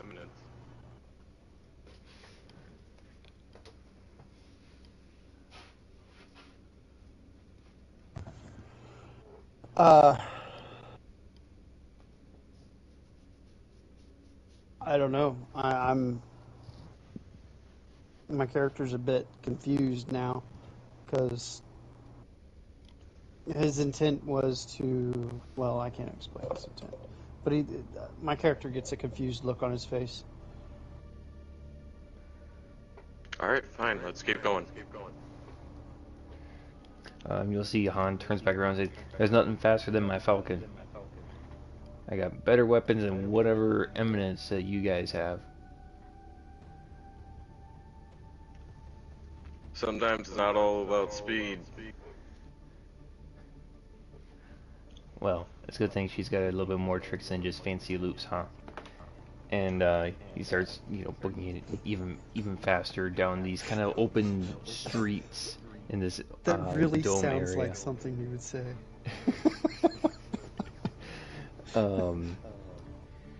As you guys are getting into more of the commercial district, getting closer towards the hangar bays that you guys had spent time at with the TSA, you guys are in more of the commercial district. There's a section of hallway that you guys end up getting to, and you guys will have to let me know how this turned out and what you guys are able to see. I'm gonna move you guys over to another map.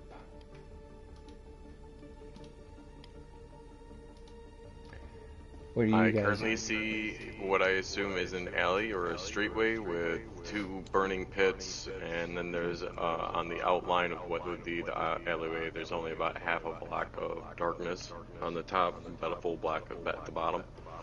Okay. And 2 pillars, or 3 pillars. 3 pillars. Yeah. And Okay. Yeah, I liked this map because it was a little bit more concise. So you find yourself going from the commercial district into the hangar bay areas, and as you are about to enter into the next area, there are not that. Gungan assassins. Gungan assassins, exactly. Oh man. And I mean, there's only like 2 of us that might be able to talk to them. Fuck.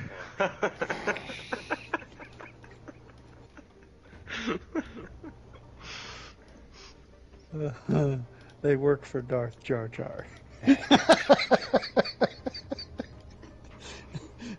They're here to kill Luke. What is the lore behind Darth Jar Jar again? There's actually lore behind it. It's fan lore. He doesn't exist. Well, yeah, but then again, you could say that just about any of that stuff. The idea was that he was actually the one pulling the strings. Like, there's a couple of, because his character is 100% animated, apart from his face is animated. I think I remember seeing the the behind the scenes of episode 1 where the actual actor or whatever, he wears this helmet of a Jar Jar head way above his actual head. It's honestly really funny. But when they're on Tatooine and you could see in the background that Jar Jar's mouth is moving. That had to be animated, and it looks like he's mouthing the words that I think it's Captain Typho. I think it's him, where he says a line that would influence, where their group is gonna go, if they're gonna go into the city or not. I don't forget exactly what it is. But it's there's little clips like that where it's Jar Jar is this bumbling buffoon. He's the least suspected person to be a Sith Lord, and like you don't. I just read some on it. It's actually really funny. Like some of his goofy movements is actually more of just force maneuvers, or like the fact that he's been able to pull off certain abilities that only force people could actually use. Which I was just like, that's funny. I thought I saw something, maybe it was just someone's like extra on the whole thing, but like that was supposed to be like Darth Plagueis, and he faked his own death by Darth Sidious. So, like, so Jar Jar was like the whole reason, and he's just like wandering around, just experiencing the galaxy. Wow, I haven't seen this before. He's just like, yeah, whatever. Could you imagine? We need a Jar Jar. And like some of the antics that he gets into, like with the big land assault out in the fields outside of Theed Palace in the city, where he's like, he's like diving for cover, and he's got the droid on his boot or on his foot. It's like, really, you can't be that lucky. Extreme luck. Or like when he does the super high jump, and he does it a bunch of twists or whatever. You don't see any other Gungans do that kind of maneuver in the movies. So it's like you do in the Clone Wars. Okay, so we're getting a bit okay, anyway, you see, as you come into the hallway, there are a bunch of Weequay pirates that come busting in through the other side.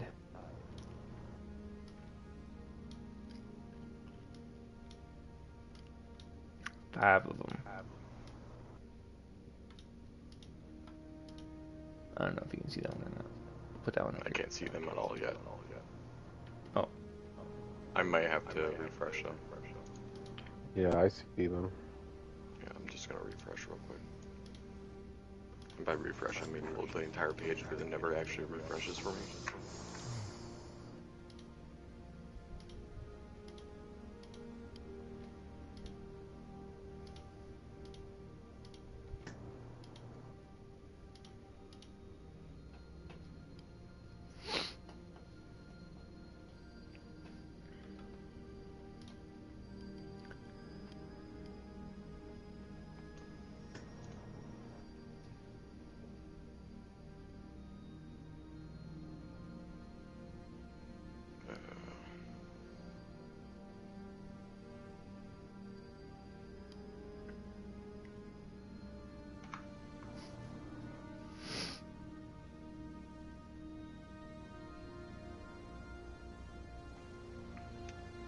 Taking extra long.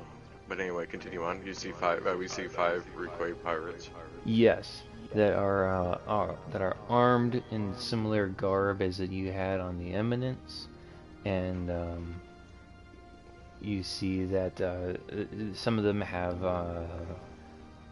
like a bag with probably a bunch of people's like belongings, and you see that they kind of got some like jewelry on them as they're coming through, and they're basically grabbing all of the goods from the city or from the starport, and are gonna make a similar move to you as they're kind of moving along. They're not necessarily skulking, but they're moving down the hallway to the next area where they find you guys.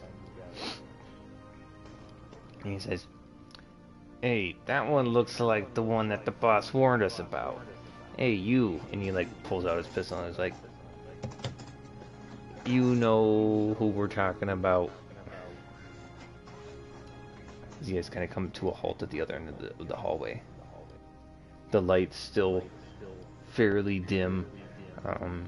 Along the bottom of the hallway is lightly dotted red lines, just enough to illuminate to be able to see the other end of the hallway, but not super great to make out facial features, but these Weequay pirates can see a little bit better in the dark.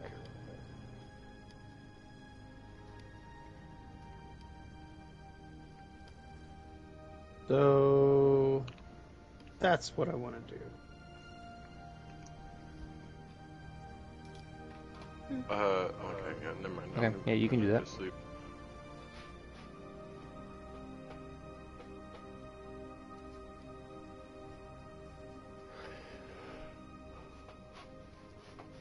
Mm-hmm. You do so. Abeloth. Aboleth. Armor of Aboleth.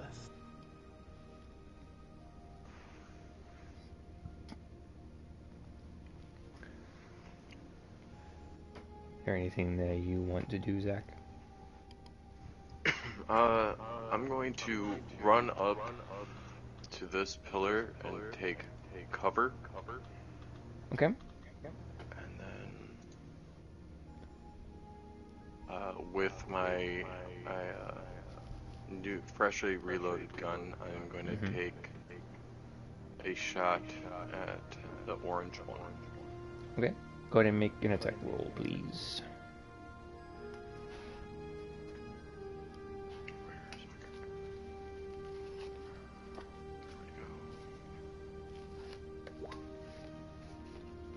Oh!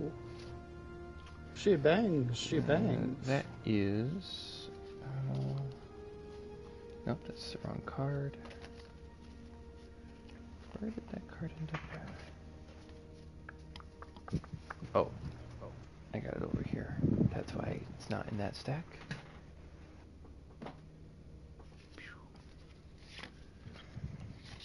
That, in fact, does hit. Go ahead and roll your damage.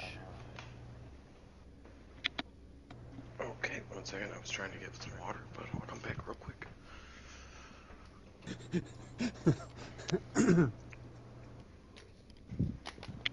6 points. Okay. That's pretty good. That's pretty good.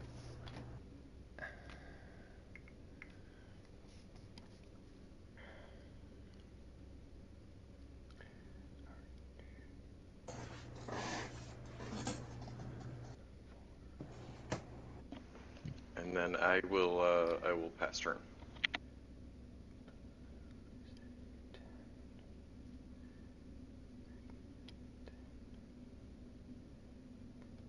Okay. I will then have everybody roll for initiative. Initiativo.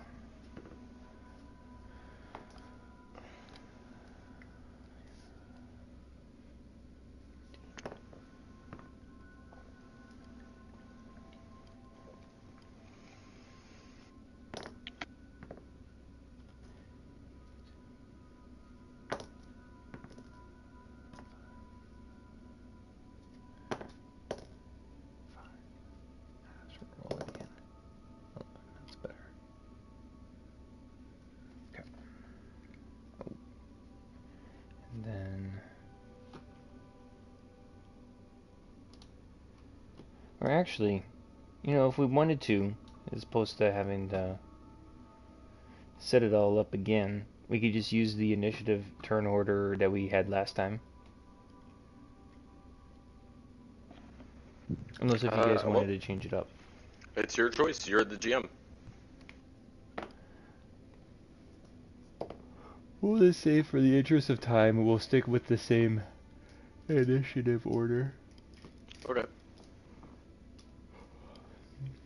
Yeah, you're the boss, man. You get to make those kind of rules. Boss, I ain't no boss, man. Okay. So we're gonna go.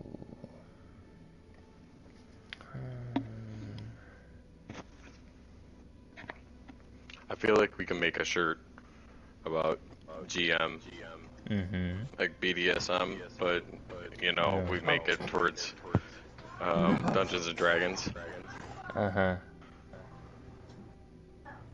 He just wants some BDSM with the DM.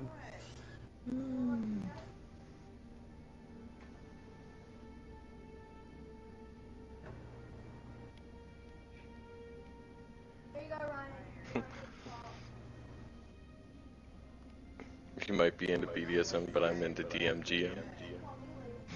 Dungeon Masters and Game Masters.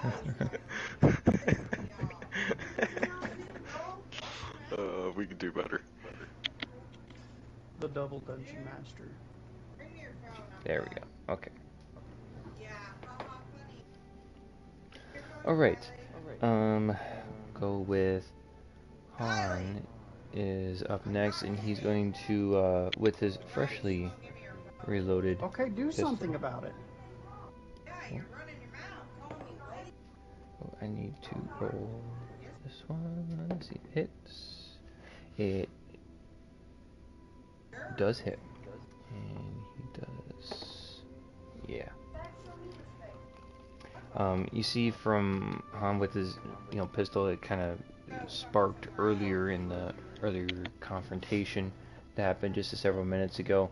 A couple of shots ring out through the hallway, and the dimly lit hallway becomes almost a blindingly red light from his pistol, striking the red pirate over here.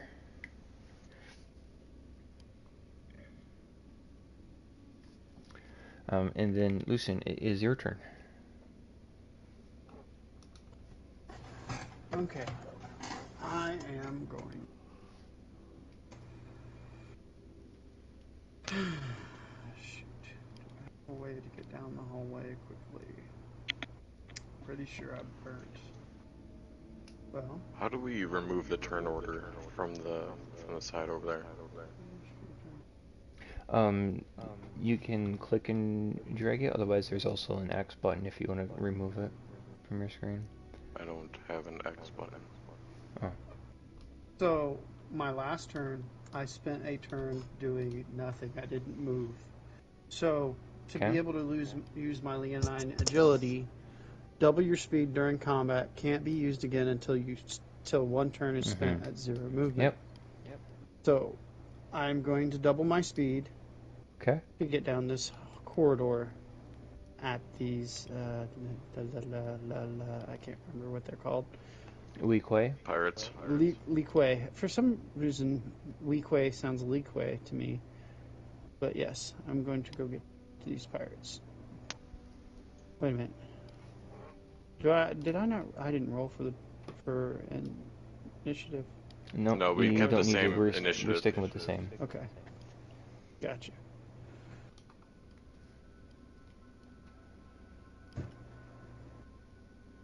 So, can you move me 60 feet towards the enemy? Sure. That is still not close enough to make an attack. That will be my turn.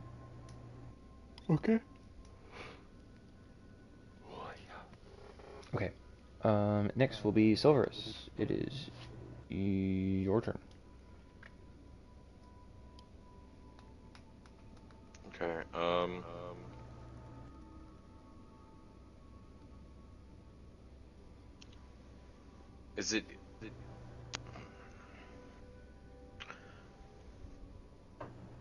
Is it easier to say that I take up to the other side of the column?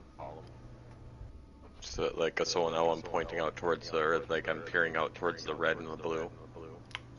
Yeah. Mhm. Okay, because I didn't know whether or not how to explain still taking cover, but yeah, you're behind cover there. And then I will fire off against the red one. Okay, go ahead and make an attack roll. Yeah, that 22 hits. Oh. You see is the bullet or the laser blast screeches across the hallway and lands squarely into the Weequay's chest cavity. It knocks him over, and he is you got him. You got him real good. Dead or he's just down? He only took 3 damage, right? Yeah, he took Plus, 3 damage. I don't know if he took any damage from Han, because Han hit him, right? Yes, he did.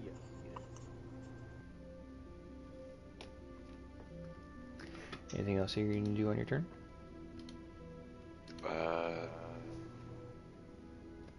Unless I can use inspiration to gain an action point.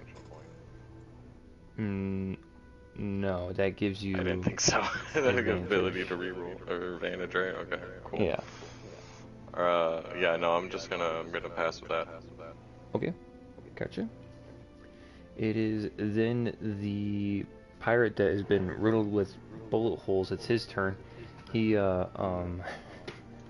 going to seek cover, and he's currently like down on a knee, and he has his light pistol that he kind of weakly holds up and lets the shot ring just down the hallway kind of willy-nilly, and it whizzes past Han's ear, and he kind of ducks out of the way a little bit, and that's you hear some hissing and probably some kind of cursing coming from that weakly pirate. Next it is the orange pirate.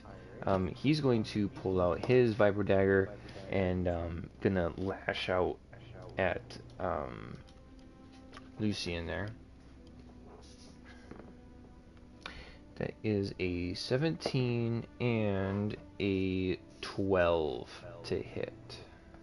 So he hit me once. Okay. He does 3 points of damage. And Okay. then how much damage does he take from your thing? Let me look at the chat. Let me pull it up. So I don't It's a misquote melee it. attack. Creature takes Okay, 5 points of you do- psychic. Okay. You see Five, that yeah, as 5 points of Mhm. psychic damage. You did As- put in 5 temporary for yourself. Yes. Yeah. Yes, I did. You see as the vibro dagger goes into your thigh, he like quickly like lets go of the dagger and he grabs his head as if it just had an instant headache. And he lets out this horrible yell. It's like ah, and he like leans back over. He like falls on his back and he is no longer moving. Okay. So how many points of damage did he do? 5. Or no, Five, no, okay. you did 3. 5 to him. Yeah, he did 3 damage. Okay. So for some reason, every time I go to change my current hit points, it erases my maximum hit points, so I get lost. Yeah, I don't know what you're doing with that, but okay. Wouldn't my you want to maximum change hit points- just your temporary anyway, because you have temporary? Wouldn't Yes, be I your did actual change my turn. temporary, but I started looking at my hit points and I was like, there's no way. Because you did 5 to me earlier, right? And 12 minus 5 would be 7. 7.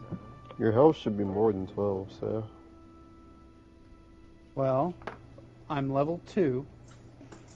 My hit die is 8. My constitution has a modifier of 1. So my starting health would have been 9. I rolled a 2 when I leveled up. So plus my modifier, that's a 3. So that makes 12. And that sucks. Alright. Technically, Kibo, it's your turn. Just kidding. You're not here. You're not fighting the pirates right now. Okay. Strike from the sky above. He's still got his eyes closed on the platform right now. Yeah, your eyes are still closed on the platform. Hethrir is visibly concerned of what happened to his people. Why aren't you waking? I woke you up. I literally used my action, bro. I saw your eyes open and then you closed them. What the fuck?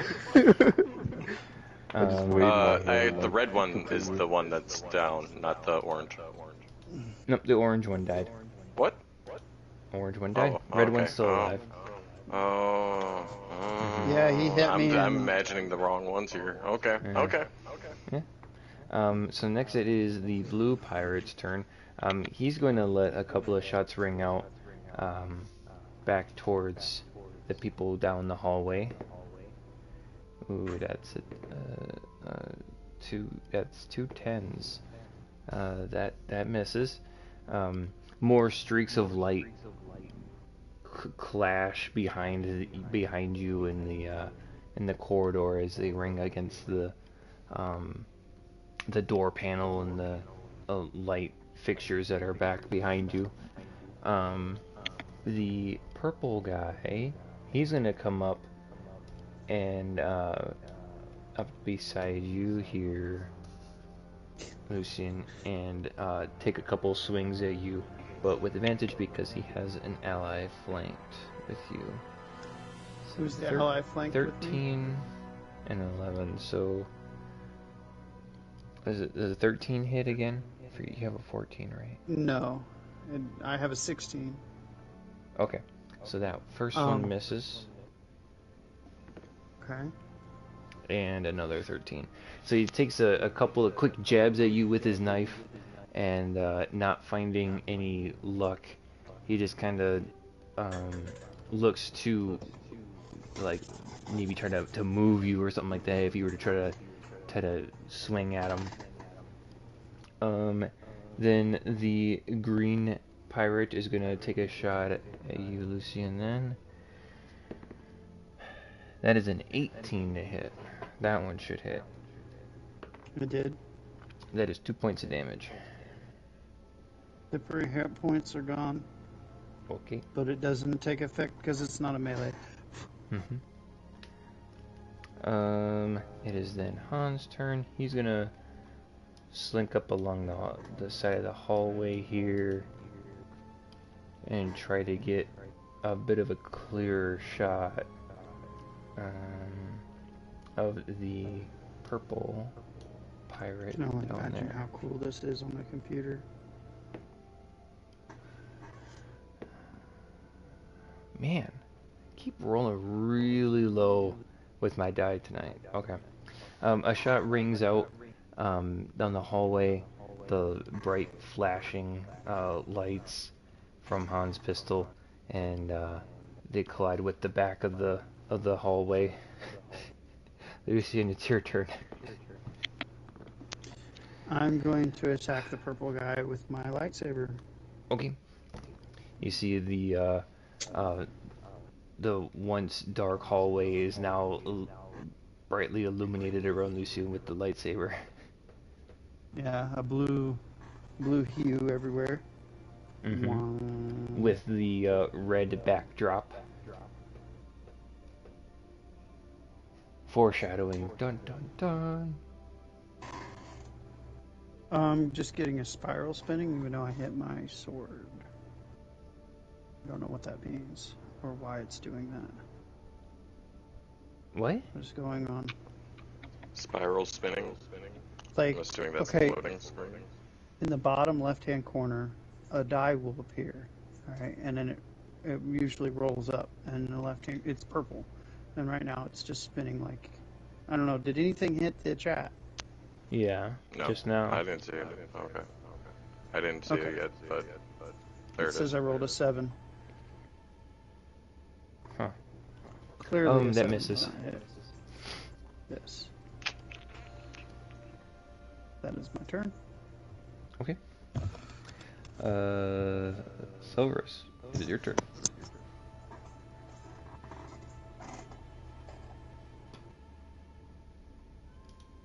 I'm gonna use my movement to move from cover to get right face to face with that purple pirate. Okay. And I want to push him away from Lucian. Okay, go ahead and make a strength check for me, please. The weekly pirate is a little bit more dexterous than what you thought. You do get your hands on him, and you try to push him back, but he shifts his body weight, and he doesn't go anywhere. as your hands don't have any effect on wherever you try to put them on them.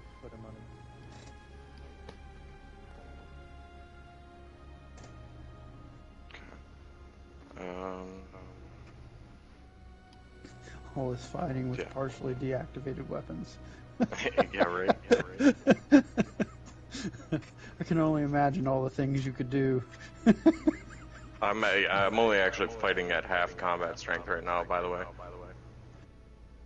So yeah, if we had been able to, if I would have been able to afford something like a shield, I would be fighting at least like 75. So yeah, I'm going to just pass turn. I've been waiting for something. That's why I haven't been doing some of my, or just been taking basic moves. What are you waiting for? Something? I don't know yet. Okay. Alright. Sounds good to me. I haven't seen the thing that I need to do it for yet. The badly wounded pirate that's behind the pillar sees his opportunity to strike, and will take a couple of pot shots from close range.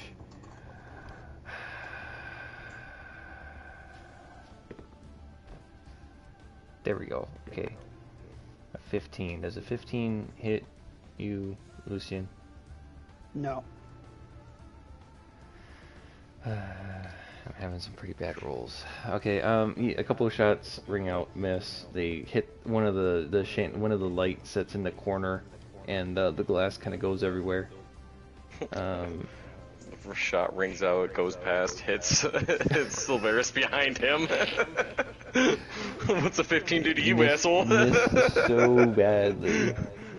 No, Missed so badly it hits the guy. Even with advantage, I still rolled a 1 and a 2 on either of the rolls, so I was just like, alright, whatever. Blue Pirate's turn. It sounds like you need to get a dice tower. 15 and another 2. Alright, I think that's what we'll invest in. Those are misses. Purple Pirate. Alright, he's taking a couple of swings. This time I have a interjecting question. When does Luke get a turn? He does, yes.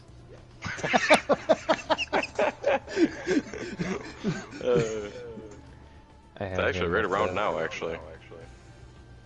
I just did it for the purple. Because everyone's gotten the after move. the green one. I have both of those made missed. 2 attacks. Oh my gosh. Well, 2 that actions, is 2 another 1 and another 9. Okay.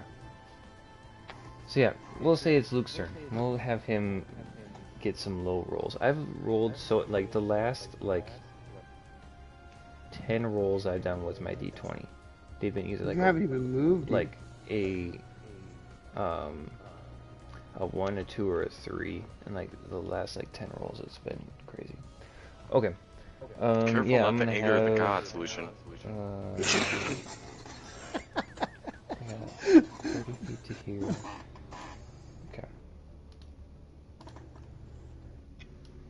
1, 2, 3, 4, 5, 6.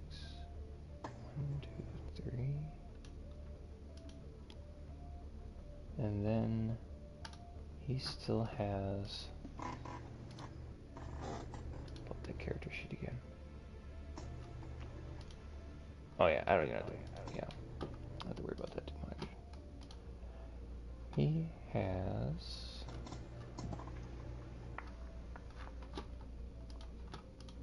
I wanted to make sure I get that right. Where is it? Where is it?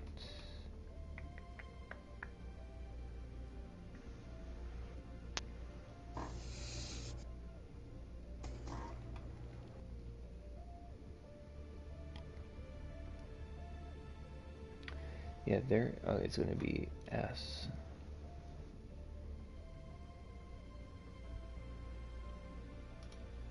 There we go. That's the one I wanted. Okay. So it was. I think I need to move him back 3 spaces, technically. Okay. He's gonna use a saber throw. He's going to do a ranged force attack with a light weapon or revolver weapon, like a lightsaber for the light weapon. Okay. On a hit, it takes 1d8 damage at the same type as the weapon's damage. Then the weapon immediately returns to the hand. There we go. There's a 14. Finally. I knew I could roll good. We believe in you. Yeah. Okay. So here's that. Okay. Alright. So yeah, that was after green. Shoot. Nope. Nope. Okay, Lucian, it's your turn. More shots Okay. ring out. The more of them are flying down the hallway as you guys are pushing your way through. I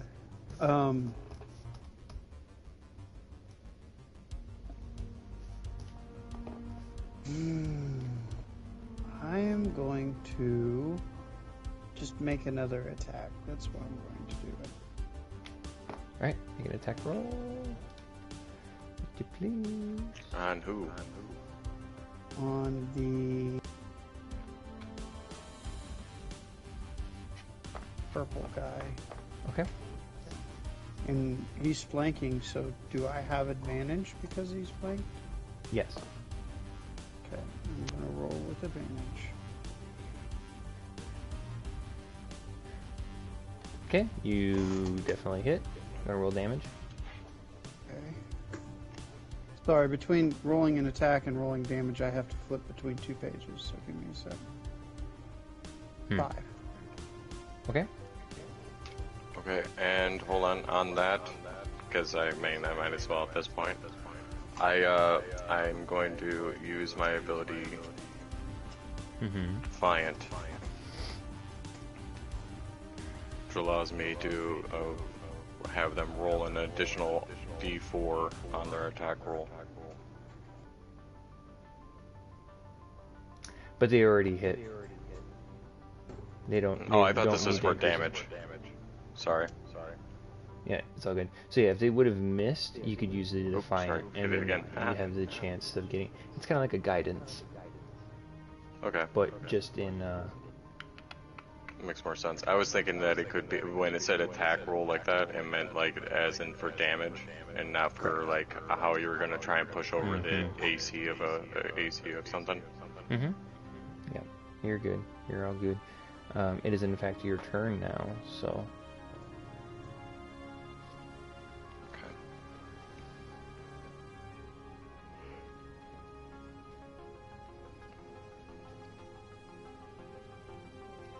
Let's see.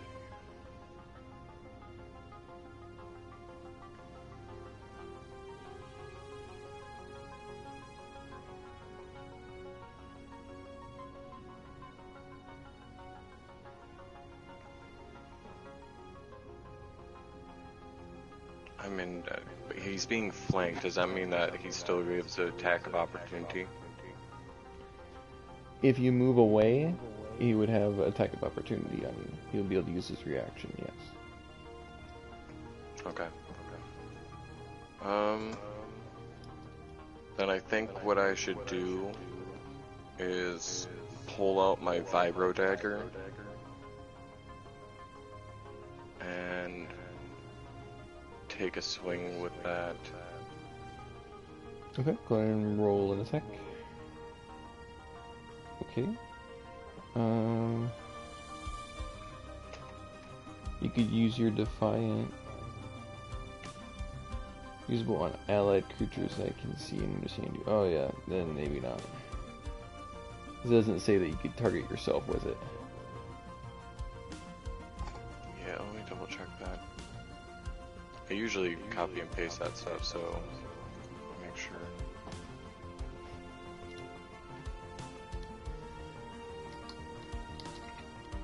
Oh yeah, I'm looking. I need to be looking at even.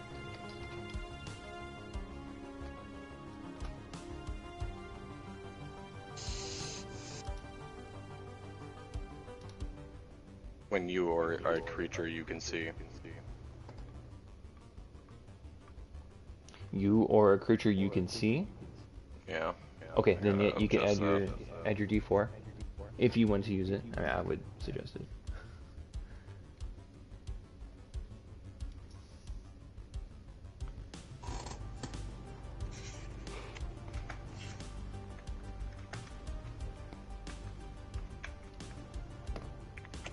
Just updating it real quick. Mm-hmm.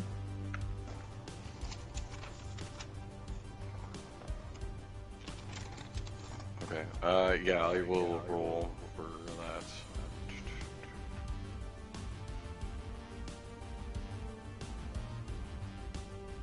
So at 13. Or is there another way I have to do it? That just hits. No, there's a D4. That just hits. You want to roll for damage on the purple guy? Nice. All right. I like it. Get wrecked, bitch. Slap with Kribo. Pretty much. That's about it. Okay.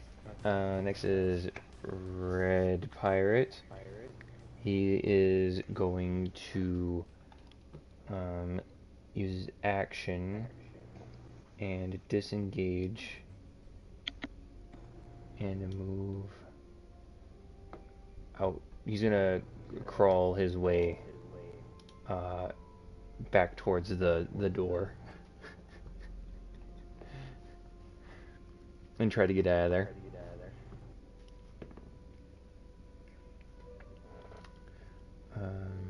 That is blue.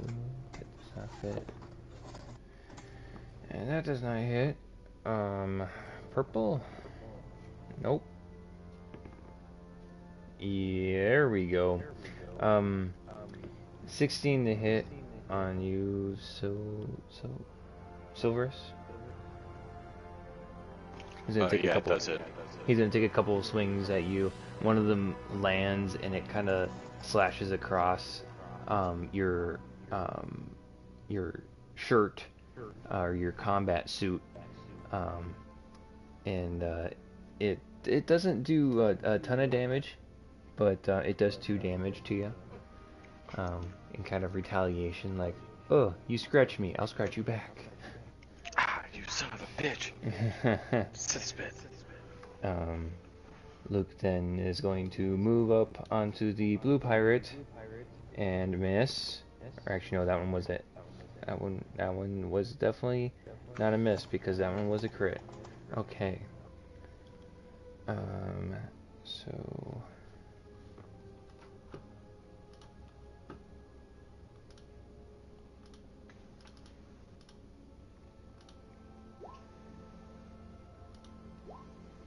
Oh, yeah, he definitely got it. Okay. The blue... He got it with the first one for sure. The blue pirate quickly goes down with a quick slash across the... from his arm to his toes, a quick downward chop. And that pirate is gone. And he will move up to the green pirate and end his turn. With that... Hans' turn. So he just killed the blue pirate? Yep. Blue pirate. Donezo. Hans gonna move up, following kind of a similar suit, up to over here, kind of stepping around the pirate, but coming right up to it. He's gonna take a quick shot at the green one. That's a hit.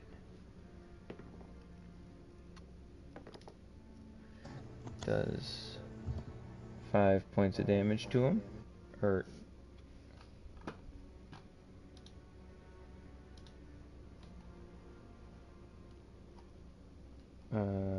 nope, more than that. Oh, does he get it? He does get it. Did another. He's got. I forgot. I rolled half the amount of dice that turn. Okay. The green pirate gets lit up with a couple of blaster shots. Now that he's sufficiently close enough, It seems like that was maybe his problem with hitting his target, so that he just wasn't close enough. But the green pirate is now takes a couple of blaster bolts to the chest. Ugh. Back against the wall. Blah, dead.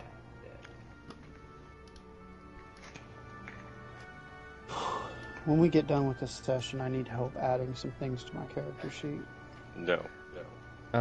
Listen, it is your turn. Have them. I'm going to make an attack against the purple pirate. Go ahead and roll. If you dare. I rolled a 10. Miss. Wow. Womp womp. Did I get advantage because he's flanked or no? Yes, you do. I'll roll again. No. Nope, You already rolled with advantage. You rolled with advantage. I Mm-hmm. You had your Roll a 9 advantage on turned the on. Oh, okay. Well, cool. It said I rolled a 10 on my sheet, so I have to switch to the other one to see what I rolled twice. I rolled a 9 and a 10. Okay, cool. Got it. Got it was even turned on. Oh, the Ignore red that one's second trying roll. to flee. The red one ain't even on the map. I He's see. trying to run. Oh, he's. Is he actually He's gone? running. No, he's at the door. He's still on the map. Yeah, he's at the door. Sorry. Having trouble He's seeing him currently, like, gimping away with his life. Trying to get out. He's on 1 hit point. 'cause the spirit of Vader takes over Luke. Force choke. What was that? That was part of what Jack? the symbolism was supposed to be in episode 6 Mm-hmm. when he force choked that guy. The Gamorrean guards. Mhm. It's like, oh, he took after his father and turned to the dark side. Oh no. Supposed to be originally Revenge of the Jedi. Revenge of the Jedi. Anyway, Let your hate flow So- through you. Lucian attacked with Uh-huh. a 9-10 Are you and done then with your turn, did what? Ryan? Do what? Are you done with your turn? Yes. Okay. Then it is your turn, Silvers. I missed and then I did nothing. Wow. Okay, I'm gonna use my inspiration to attack with the vibro dagger with that advantage. Wow, what?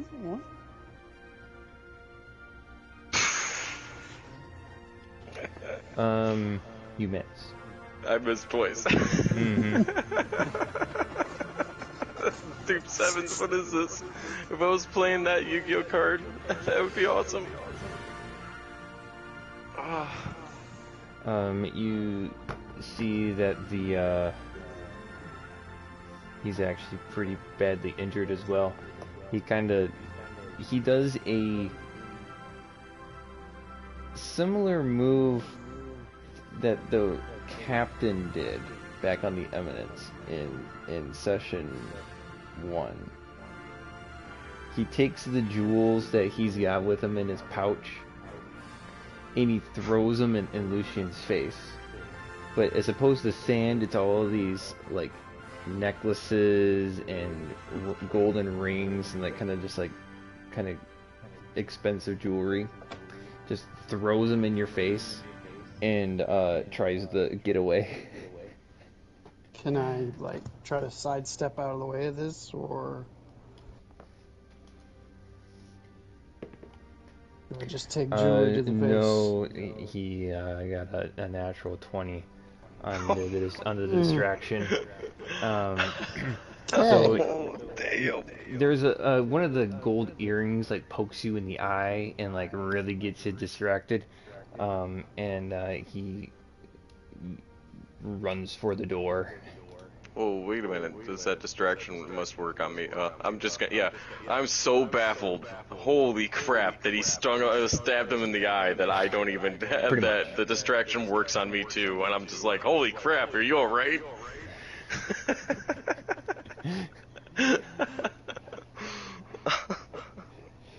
And yeah, these two they're gone. They flee outside of the hallway and they're now kind of scattered. Um, that you have defeated the pirate invasion in this one hallway in the entire station. This one hallway is now clear of living Wequayan pirates. What lies on the other side of the door and the state of the rest of the station, we'll have to find out next time. Yep. On Star Wars Z. I mean, what? Star Wars. Star Wars D&D. And Team 4 Wars.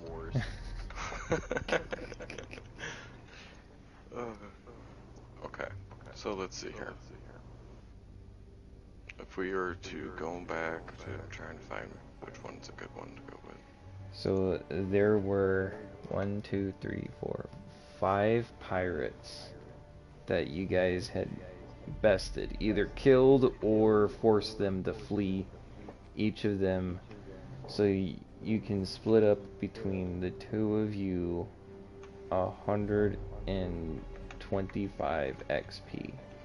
It doesn't work out exactly. We'll just go 130 XP. So it would be like 65 XP a person. 65. Does that put you at like basically 2 XP points away from level 2? Yeah. I'm at 370. 65 so... puts me at 198. I'll give you an extra 2 XP if you want to do level 2 for Oh wait, next no, it session. doesn't. Wait, you said 65? No, yeah. 65. No, it doesn't. It's 102. You're 100. Oh, you're 102 away. Oh, okay. Yeah. Sorry. Yeah. Where do it's we at see that 133. at? What XP goes where? What page is that on? It's on the top of your core, where your class level, race, alignment, and background is. No, I know how to add that part. I'm asking where is it showing what the requirement is supposed to be? Like, do I need 200, 300? Oh, I what just do typed need? it in. So like I have myself written in as 198 of 300. Where are you getting the 300 from? Is what I'm asking. Because I From know the that's how much it takes. That's how much it takes to level up the first time. That's what I'm asking. From where the it's from the book. rules. Where at? I don't remember what page it's on, but I've got it set up in the Discord content channel, where I've got the table of experience points to level and the proficiency bonus. Okay. So to get to level 3, Yeah, I have to you close need 900. something out to get there to do that. To You level 3, it has you to be didn't hit 900? level 3 yet. You need 900 XP to hit level 3. Okay. Okay.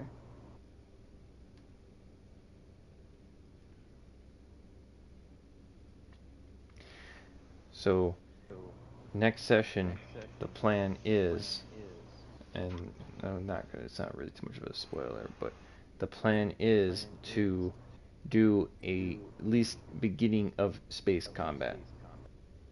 That is the plan. That is the goal. Is next session do a space combat. So, can you do me a favor? No. Okay, never mind then. What do you need? I have trouble. I cannot seem to add any more to my sheet, but I'm supposed to have more ideals. And I want to add an ideal, and I can't do it because it won't let me. I've been trying to do it the whole time we've been sitting here. You want to add an ideal? Like you're talking about like on your features and traits part of your character sheet? Mm-hmm. Yeah. You just kind of set up however you want. Ideal of the contender, and then you just go click on add. No, 2 no. days. You click on add. I don't have access Rumble? to add. You don't have access to add? It's just at the bottom of the But here, thing. I will You're take not a able picture. to scroll down far enough, maybe. This is what I see. Did someone took over? Took over what? Your character.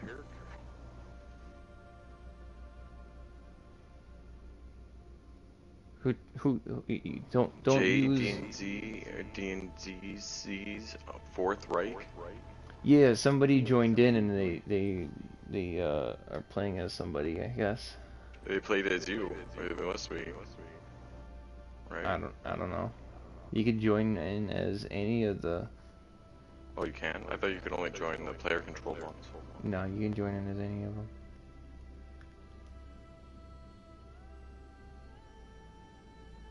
Have fun, buddy. This is... What the fuck? He's at war that's with great. somebody. I wanna zoom out here. This is all I see. How many do you play with this? He just jumped right into it, bro. He was just like, yep. And he's been doing it. Huh? Yeah, ain't even there. Huh? Yeah, I don't know. Which group is he? The Fourth Reich. Yeah. That was actually the empire that I've been focusing on, like for the live stream, because they got a really cool station that I zoomed in on. But yeah, he's just kind of just going for it. I hope this is some streamer and he just joined in and was like, yo, I gotta show this to everybody. This is crazy. I'm playing as the Fourth Reich.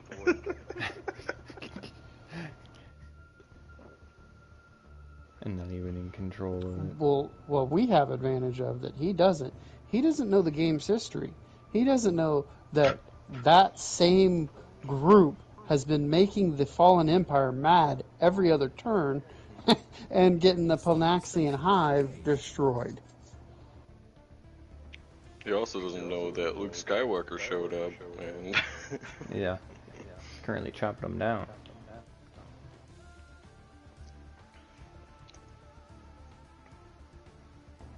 Thinking like, what the heck are these guys doing? The game's 200 years old. 212 years old, 213 years old. He's like, dude, I can do everything I want. Look at this. Yeah. Okay, so... Anyways, do you see what I can see? Yeah, I seen the screenshot you sent me. I don't know why it's doing that, but I mean, I can move around on my page, but I do not have the option or ability to add any more to it.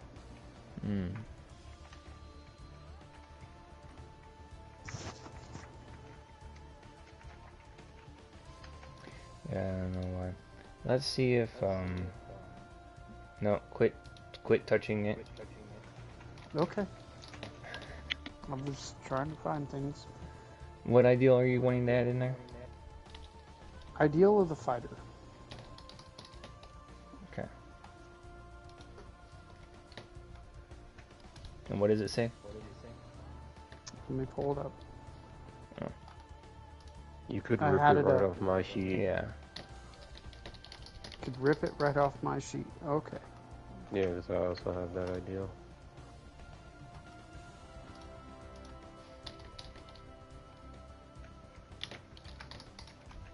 Allows you to pick a fighting mastery.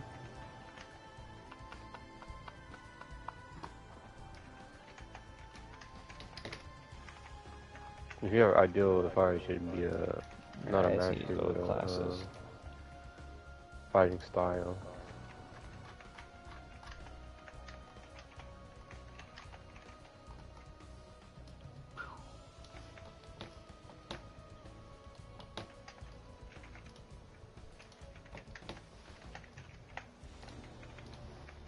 There you go.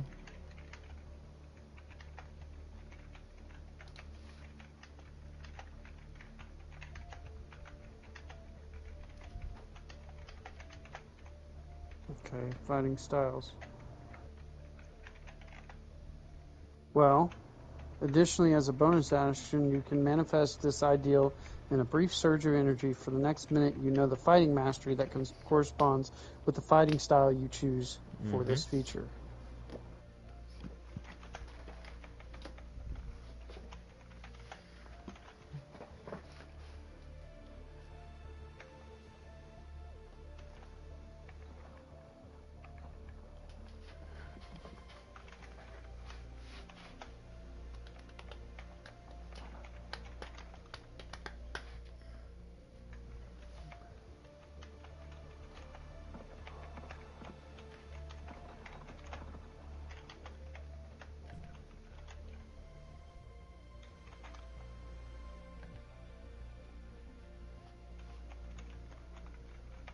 Yee.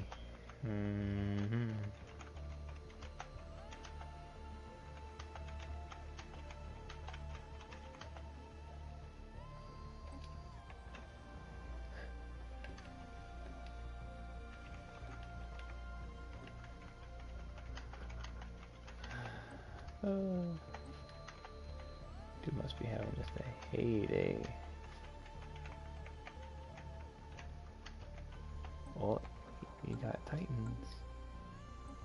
He's got for people. Ooh, a bunch of leaders. Bunch of scientists. He's got a admiral in there too. He's got 3 generals. Just started going down the supremacy tree.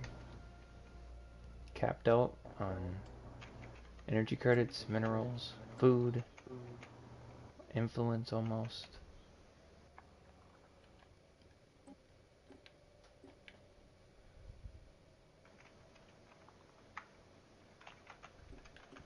Alright.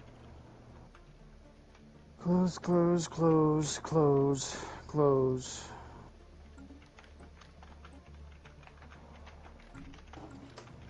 I'll be right back.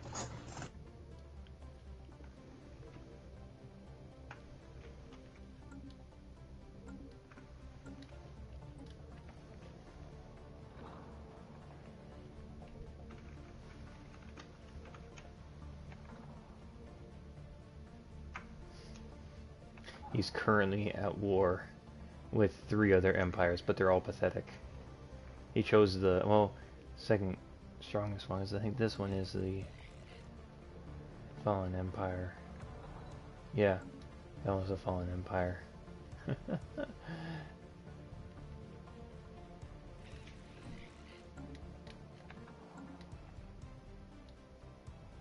And his neighbor to the south is the only other empire that's like somewhat of a contestant for strongest empire. Oh, there's actually a couple of them. Let them learn. Yeah, that they're equivalent. There's actually quite a few. I'm surprised.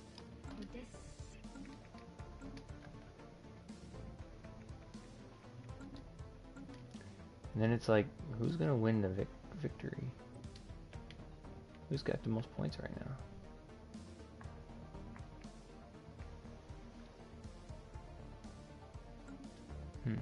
It says the All-Pal Glek Guardians will win the game. When do you have the victory thing set? 2,500. So another 85 years, 87 years. Yeah, he chose the strongest empire, at least score-wise.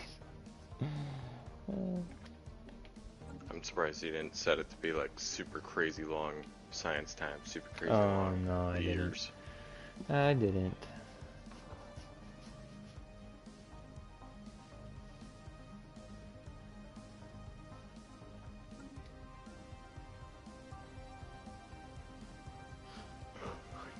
Okay. So I put a base description of basically what happened down, and I noted my XP.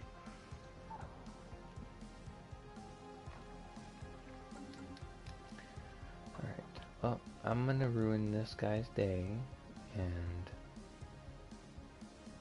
back out of this. You can be like, what the heck, man? I was winning. Poor guy. I'm just surprised people join Stellaris games. Right, just randomly. Oh yeah, it's going to be an interesting ship to see later on.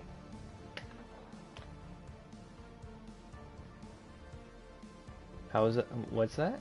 It'll be interesting. The ship that you posted in the Discord channel. Oh yes. That's going to be. So rather I was watching. It's the channel's called the XP Gamers, but he goes by Captain Shack. So he's playing Empire of War. It's that one channel that I talk about every once in a while where he does like a playthrough, but he like incorporates like more of like a story behind it where there's an intro to every episode where he recaps what happened the episode before. And so he is attacking the Hutts because there's the Forces of Corruption mod or like expansion. It's more of an expansion than a mod. The expansion, and it's got the Black Sun, it's got the Zon Consortium, it's got the starts with an H, the Hapes, and then it's got the Hutts, and I think there's like at least one other one, and he's got a bunch of other mods going on too, but he's recently been fighting against the Hutts, and he's been in their territory, they've been attacking his territories, and so I'm seeing a lot of the solar sailors or the solar sailing ships, and I was just like, yeah, I wanna include those. I wanna include those in my game, and so that's like pretty much like their biggest ship that I could find a picture of, and it's got some reminiscent properties of like the solar ship kind of thing. But that's like their dreadnought. That's their big ship, or one of their big ships. So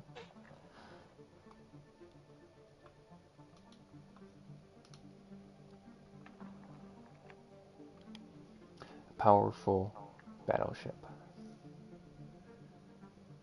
They are large enough they can even be listed as super dreadnoughts at times. Anyway, it's a big bad ship. Big bad ship to take on a big bad station. And somehow there's pirates on the station. They have made their way onto the station. So you guys have to find out what happens next time.